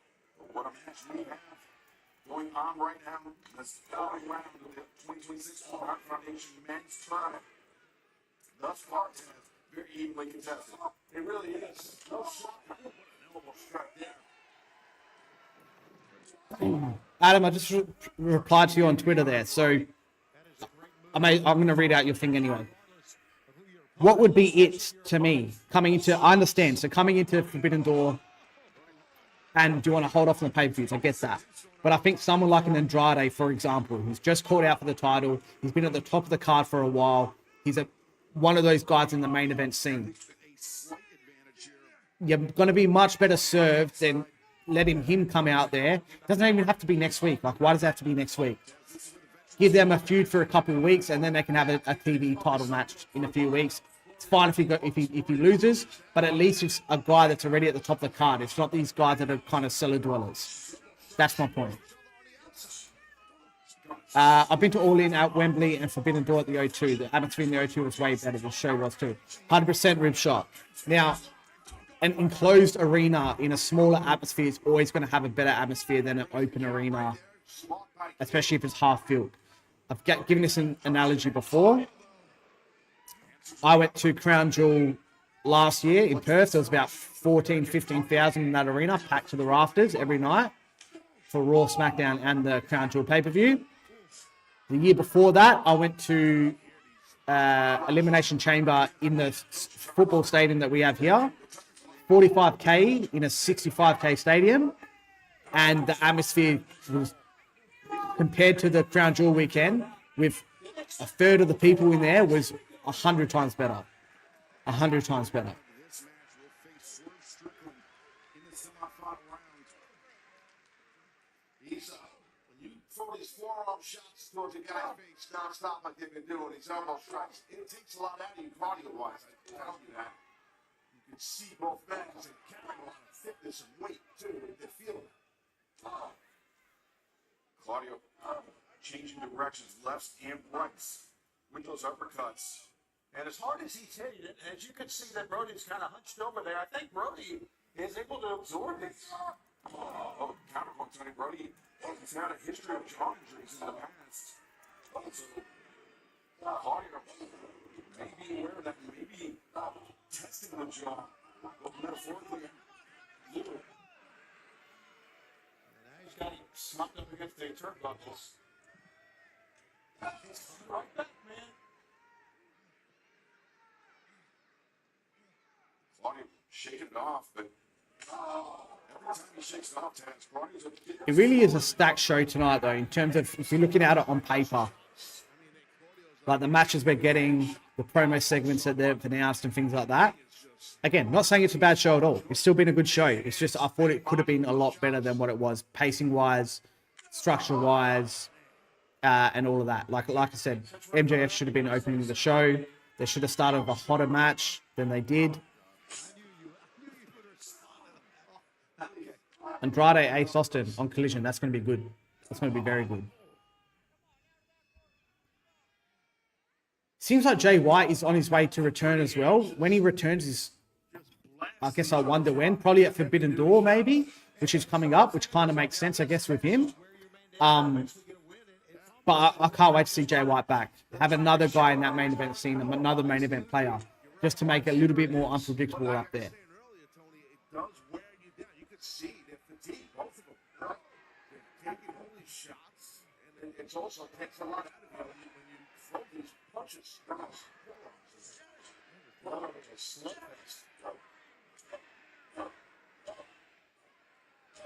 Welcome back to AEW Dynamite Live on TBS and HBO Max, and we are in the midst of a battle of the Titans in the opening round match of the 2026 Owen Hart Foundation Tournament. Bobby Cassioli and Brody King just battering one another to us. It's just been shot after shot, clotheslines, forearm shivers, elbow strikes. Not stop, just hard hitting. So we're gonna miss by Brody and Brody, both men meeting in the center of the ring. Both men just slowing down. These people on both, but they're still trying to push themselves back up. Wow, what a fight. And remember, the winner of this match will move on to the semifinals to face Swerve Strickland. The remaining opening round match coming up tonight will be the National Championship. That's the other thing. With the Owen Hart tournament that they've got, right? The women and the men. Having only 8 competitors, I think, is a little bit too short. They need to extend it to 16. Get some more people in there. Make the tournament a little bit longer. But it will make the tournament feel a little bit more important, in my opinion. Just having 2 rounds isn't enough. Ripshot, love Jay White. Also can't wait to see the New Day in AEW for that. For me, that's the most exciting possibility in wrestling right now. I agree. Jay White, love him. Always loved him. I think he can add a lot to that men's division. He's great, obviously great in the ring, looks great, but he's great in the mic too. And he is different. So he can pretty much do it all, Jay White. Love it. The New Day, I'm very excited about that as well. New Day and Motor City Machine Guns. The tag team division in AEW is really hitting up. and going into All In, I think, like I said, the plan is to have all these guys in the ladder match, and hopefully Cage and Cope drop them. They don't have to have a big title run. Just get him in the history books as former AEW champions. Move it on to guys like the New Day, Motor City Machine Guns, and they can hopefully elevate some younger talent. Guys like that have come back and then gone missing there, like Private Party. Like, where have they been? Private Party, in my opinion, they got all the talent in the world, those guys, but they need some direction. Like, what about Top Flight? Like, where are they? So there's a lot of, even the Acclaim getting back together. That's obviously not going to happen now. He's just joined the Ops and whatever, but there's a lot of younger tag teams, even the guys that they just kind of signed, like Oliver and I forgot his name. The guys that they signed from the Indies that they've been on Ring of Honor, like those guys coming in, the tag division can really use some older heads that can guide them, that can elevate them, that can teach them, and build this tag division for the future. Because you can't rely on these older guys like Cage and Cope, like the Young Bucks even who are getting older, like FTR who's getting older, Motor City Machine Guns, New Day. These guys are all older guys. You need some fresh crop coming through, so they need to kind of elevate them as well.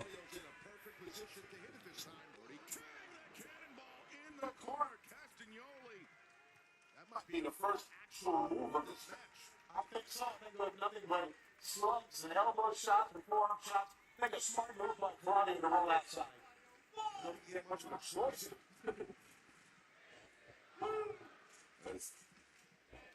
Claudio Castagnoli on the outside, Brody King building up momentum. Caught Brody in midstream. We thought for sure Brody was about to take flight, but Claudio cutting him off at the pass. Yeah, that was impressive by Claudio. Claudio stripping off that elbow pad, Brody. Dazed. He was on spaghetti legs, Claudio. The uppercut. And now Claudio Castagnoli maybe thinking neutralizer. Claudio's a beast, man. He always has been. Brody the back body drop by Claudio landed on his feet at match. I think the Death Riders is I don't know. It's not like they're as offensive as they were at the start, but I think everything runs its course. And I think someone like Claudio can use something of a different direction, a different character, something new, because he's again got all the tools to be a world champion.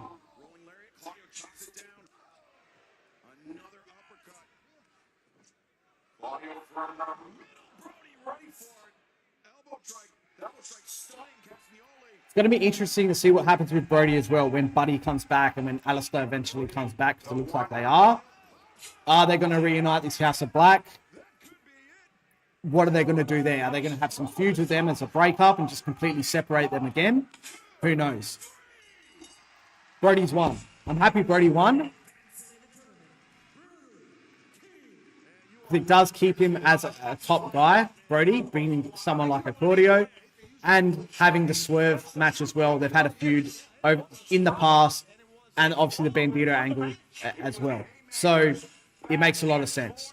Brody King able to withstand the onslaught from Claudio Castagnoli to earn the victory tonight and to move on to the semifinal round of the 2026 Owen Hart Foundation Men's Tournament.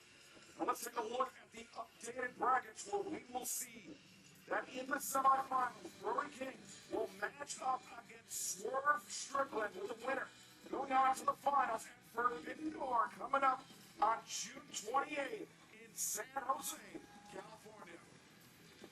But still to come tonight, the remaining Davis is going to win this. So it's going to be Davis and Ospreay, King, and Swerve. They're going to be slapper matches, they really are. But I think when the brackets got announced, it was pretty obvious that the outcome was going to be Swerve and Ospreay, and especially Ospreay winning this tournament anyway, just with the story that they're telling and the fact that they're going to London. That's the other thing about going to London. It does make it somewhat predictable with the storylines that they're trying to tell, because you know that Ospreay is going to be in that world title scene. Not that he shouldn't be, but girls like the Brawling Babes, they're going to be in there too because they're Brits. So I think coming into coming into these kind of lesser pay-per-views, it's going to be interesting to see what they do with Forbidden Door coming up. If it's just going to be those thrown together New Japan and CMLL versus AEW type matches where it's just promotion versus promotion kind of thing. And then it's going to be interesting to see what they do with this new Redemption pay-per-view that they're putting on, which has just been announced in July, sandwiched in between Forbidden Door and All In Montreal as well. Now, they've booked the Centerbell Arena, which from my understanding is, if I look it up right now, Centerbell Montreal, I think is about 18K. 21,000. So it's a huge arena. So they've really gone for it in Montreal. Canada's been a decent market for them. Obviously, was it the first Forbidden Door or the second Forbidden Door where they went to Toronto and they sold it out? It was about 16K there. 21,000 is quite a stretch, in my opinion. I don't think for Forbidden Door they're going to get probably over 12, I think would be the mark. Obviously, it's still going to look packed and it's still going to look big with the stage setup and things like that. Because obviously behind the stage, there's probably say 5 to 10K that's going to be blocked off there. So it's still going to look packed. But again, is this a little bit of an overshot like it was with All In my opinion, with Wembley Stadium? All good to be optimistic about your foothold in the area and in the country and things like that. But the point is, if you're going to be doing these things, the biggest thing that's held AEW back since day one has been their marketing department. And I've said this a lot. So if you know you're going there, let's put a heap of advertising into Montreal, into Canada, push AEW, push it there. Just try and sell out the crowd. Give tickets out if you have to. Make them cheaper. Let's pack the crowd out. It's more for the aesthetic side of things as well. In London, I'm not sure what it's like in London or in the UK in terms of the promotion for All In coming up. But from what I've heard from a few people, it's not great. And I see that everywhere. Cajun Coat, 5-second pose. Here we are. First time in 25 years. So it looks like they're closed. It looks like they're probably going to close the hour of Dynamite, the last hour of Dynamite. 25 minutes left. They'll probably have this segment for about 10 minutes or so. And then the main event kind of match will bleed into Collision, is what it looks like.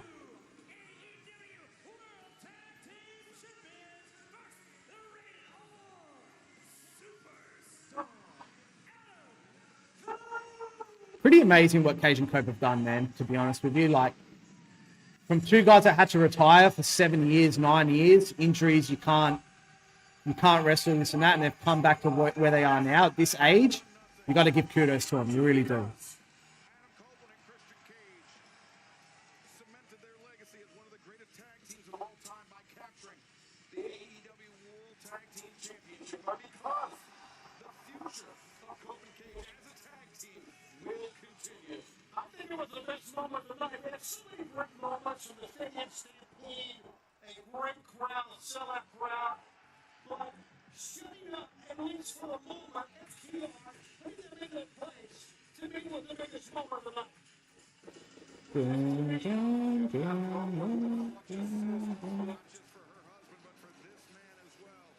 What about the work that Christian's done, really?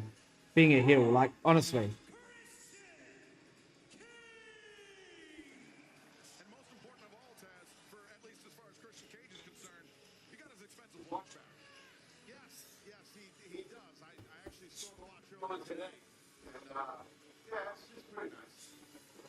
Yeah, look, I know about these cats here the whole time. I'm impressed. They got these titles. I mean, that's impressive. I kind of can deal with Christian a lot better than Cole. I told you Cole wasn't the market. I love Taz on commentary too. Taz is, I think, one of the best commentators in the game. He brings comedy, he brings seriousness, he brings, like, he can explain the technical wrestling of it. He does it all. I love Taz. Something about these two becoming World Tag Team Champions just seems that's all is right with the world.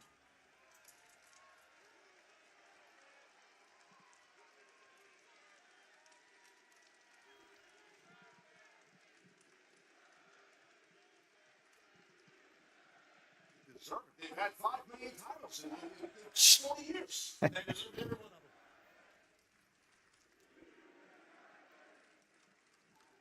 Philadelphia, sit down and shut your mouth. What are you doing? Did you not hear that? What did I say that was so bad, huh? What, it's not like I banged any of their mothers.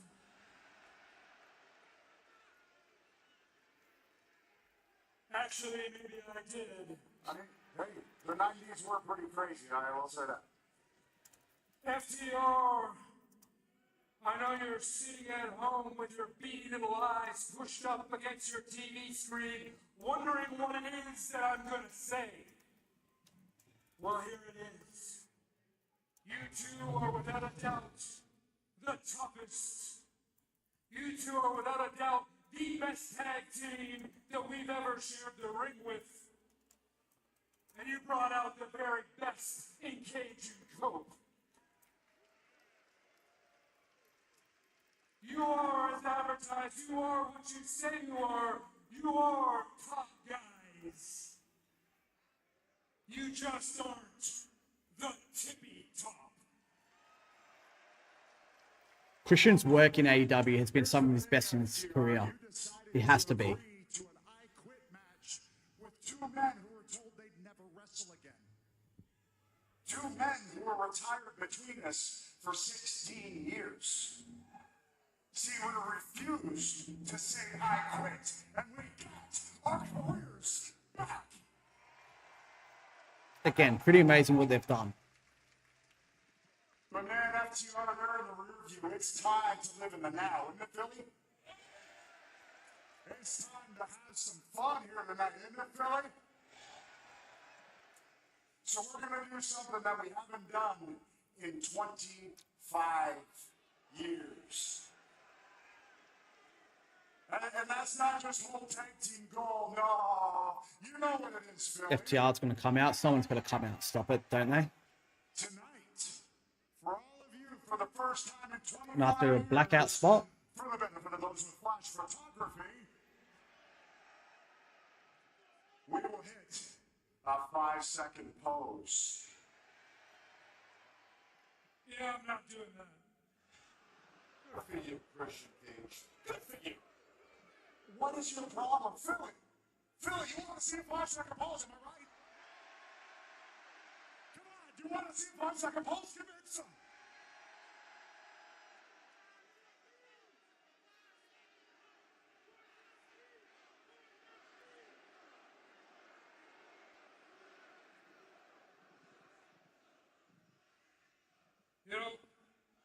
You want a 5-second pose? That's what you want? They don't even make flash photography anymore. Ha ha ha ha ha ha. That's where you're wrong.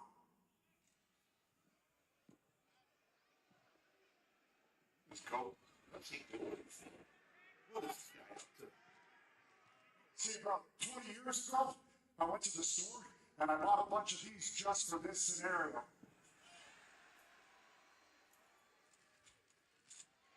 Disposable cameras. Okay, disposable cameras. Who wants one? Here's what you do. You turn on the flash and then you wind it for anyone below 25 years old, okay? Here you go. Let's go. Come on. I think we explain what the super station was. Now, I think we have to explain what a disposable camera is.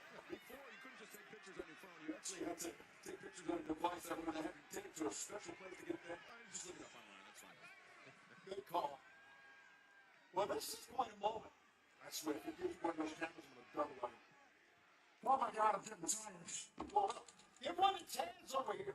You can tell since Edge has come back, Pope has come back to AEW, how much fun he's having. Because you can tell that, like, he knows this is his last ride kind of thing, and he's just having fun. And it's great to see.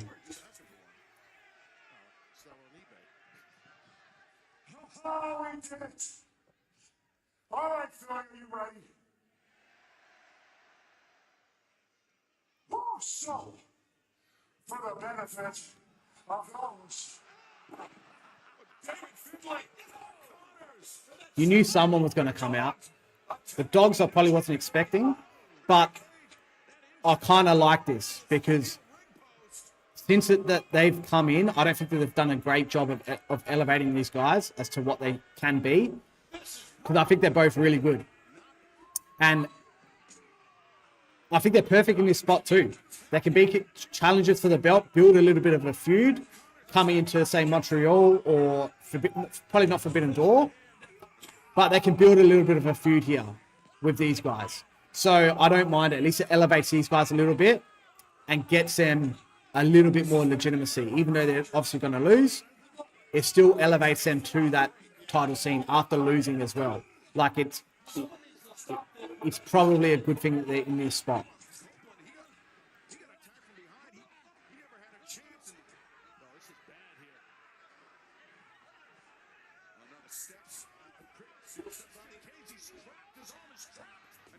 Oh, Jason.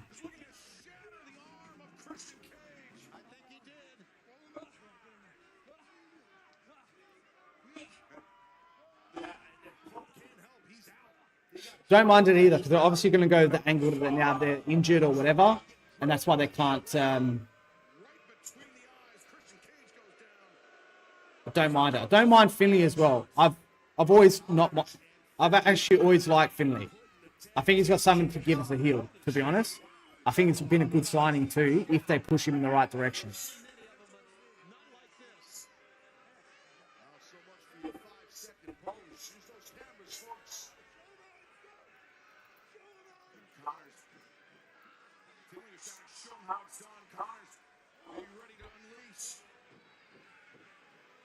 Has Foley been on this show?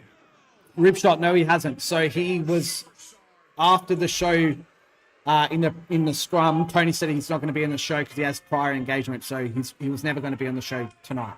So hopefully next week. But I really want to see them put him in a position as a general manager or an on-screen role. Definitely do not put him in the ring. Definitely do not get him in there. But give him an authoritative figure role because he's really, really good in that role.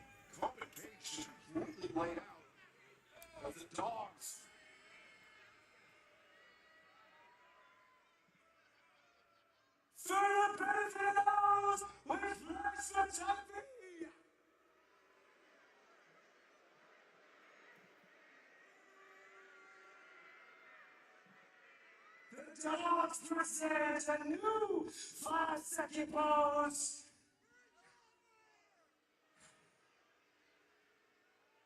And we call this one your next AEW Tag Team Champion.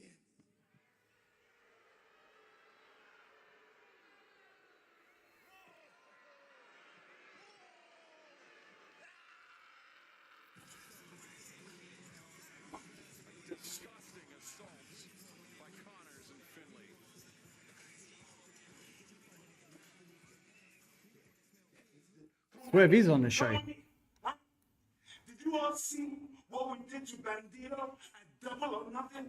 Of course you all saw it. Millions of people saw it across all social media platforms. And now, bro, do you want to step back into the picture, for some smoke?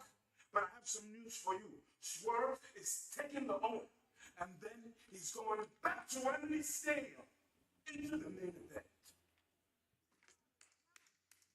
Good job, Brody. Good win. You know, I get a little bit of sentimental feeling in my soft little sweetheart when I see you succeed.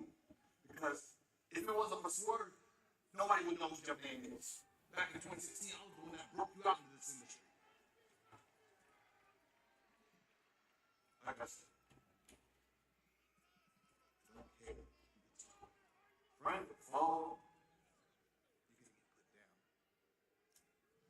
It's not worse than what I did to Bandito back in New York. I don't even know how he's doing right now. I don't know what's condition is. He could be in the hospital for all I know. I don't care. Millions of people watch it, like you said. They couldn't take their eyes off it. One thing I learned about making money in this country, right? Conflict creates cash. War makes money. And Brody, I'd like to make a lot of money with you. See you around too. House.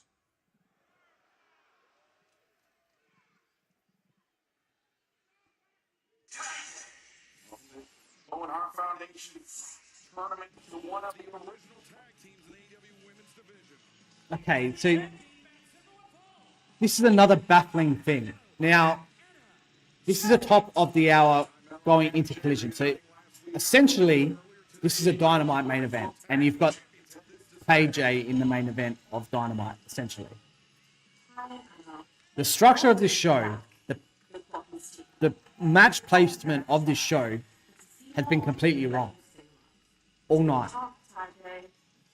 MJF should have been opening the show, and that should have been the opening angle. And then, Ali Catch is back. She broke her leg in GCW. Getting back to my point, MJF should have been opening the show. That should have been the opening angle. Kevin Knight after that. And then the opening match should be something that's high pace, high energy, something like the Street Fight or the Ospreay and Death Riders match. The Ricochet Jericho match is not what you should be opening the show with. And then following that up with the 4-way, which is quite slow paced. That's not what you should be opening the show with. The structure has been off from the get-go of the show. Hasn't been a bad show. Not saying that at all. Has not been a bad show, but it should have been a lot better coming out of Double or Nothing. Especially now, you've got TJ basically in the main event of Dynamite right now. Obviously, it's going to be basically a squash, but it's not it. It's been structured wrong. Typically, the hallmark of a well-conditioned tag team has some niche right there. One thing I've always wondered about pretty much women wrestlers, like they run so slow, and they hit the ropes so slow, man. Like just there's no energy to it.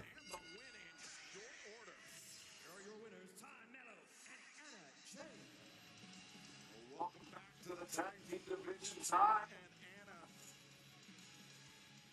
They certainly have their sights set on Divine Dominion, but right now, understand, people Mike Bailey has recovered from the brutal assault earlier this night. Not what you need closing in Dynamite. Kevin, you made your choice. I went out there, I heard what you had to say, I offered you a hand, and you attacked me in return.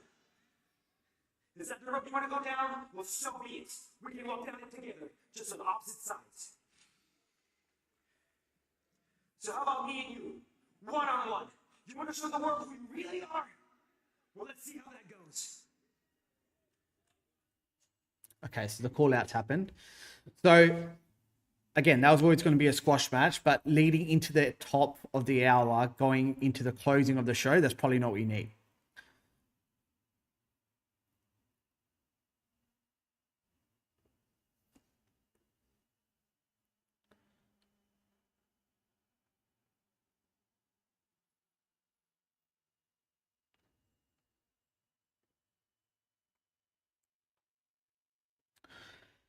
Yeah, I don't know. Look, it has been a good show. I just think it could have been a lot better from what we've seen. Again, structure-wise, it hasn't been great. The promos and everything has been good. The match has been good. The match quality can never be questioned in AEW. That's not the point. It's not about the match quality.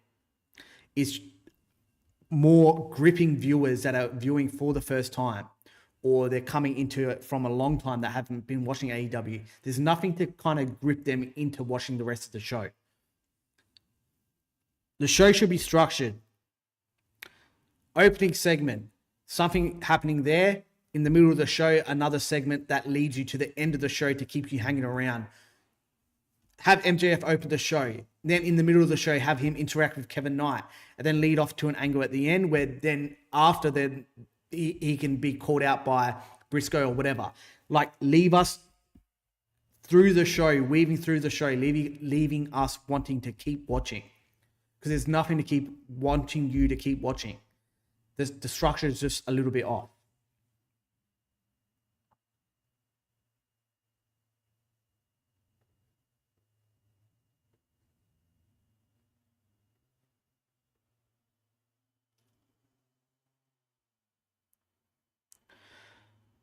So what we're going to do, leading into the main event of this match, because I'm only going to be doing the Dynamite portion. I can't be doing the Collision portion of the show. But from next week, we will be doing Dynamite's 2-hour portions. We'll be doing the watch-alongs for the Dynamites. I go live every week for my Mark Zone, talking about the weekly news of wrestling and the upcoming issues with wrestling and everything that we've seen in the past week. 1 hour before Raw every single week. What we might be doing is also doing some watch-along for Raw after that show. And we're going to be putting some more content out as well. So we'll be releasing a video later today on AEW Dynamite tonight and some other content. TSG, are you liking it so far, the show that is? Thanks for the comment, number one. Number two, like I said, it's been a good show. It hasn't been a great show. The structure has lacked a little bit, in my opinion. The pacing of the show, the placement of those matches has been lacking. They should have opened the show with MJF, and some of the matches just have been placed wrong. That's my kind of criticism. So, hasn't been a terrible show, but it's been a good show. It's been a very good show, but just not great. Coming out of Double or Nothing, they needed a great show, and I don't think it's hit yet. But there's still an hour left, so maybe they could get there. But for this main event, I'm going to leave you guys leading into Collision in the next 5 to 7 minutes. Thanks everyone for joining me. Make sure you share the stream. Make sure you join me live 1 hour before Monday Night Raw next week. And watch out for the content on the channel. Subscribe if you haven't already. Invite your friends. Join the community. And we'll see you guys all next week. TSG, one last comment. I think the promos and other things have went on quite long. MJF promo was too long, I think. I kind of agree with that. Not that it went long. It's just they needed a bit more. Needed to get to the point a little bit quicker. MJF is always great on the mic, but he needs to get to the point a little bit quicker tonight. I agree with that.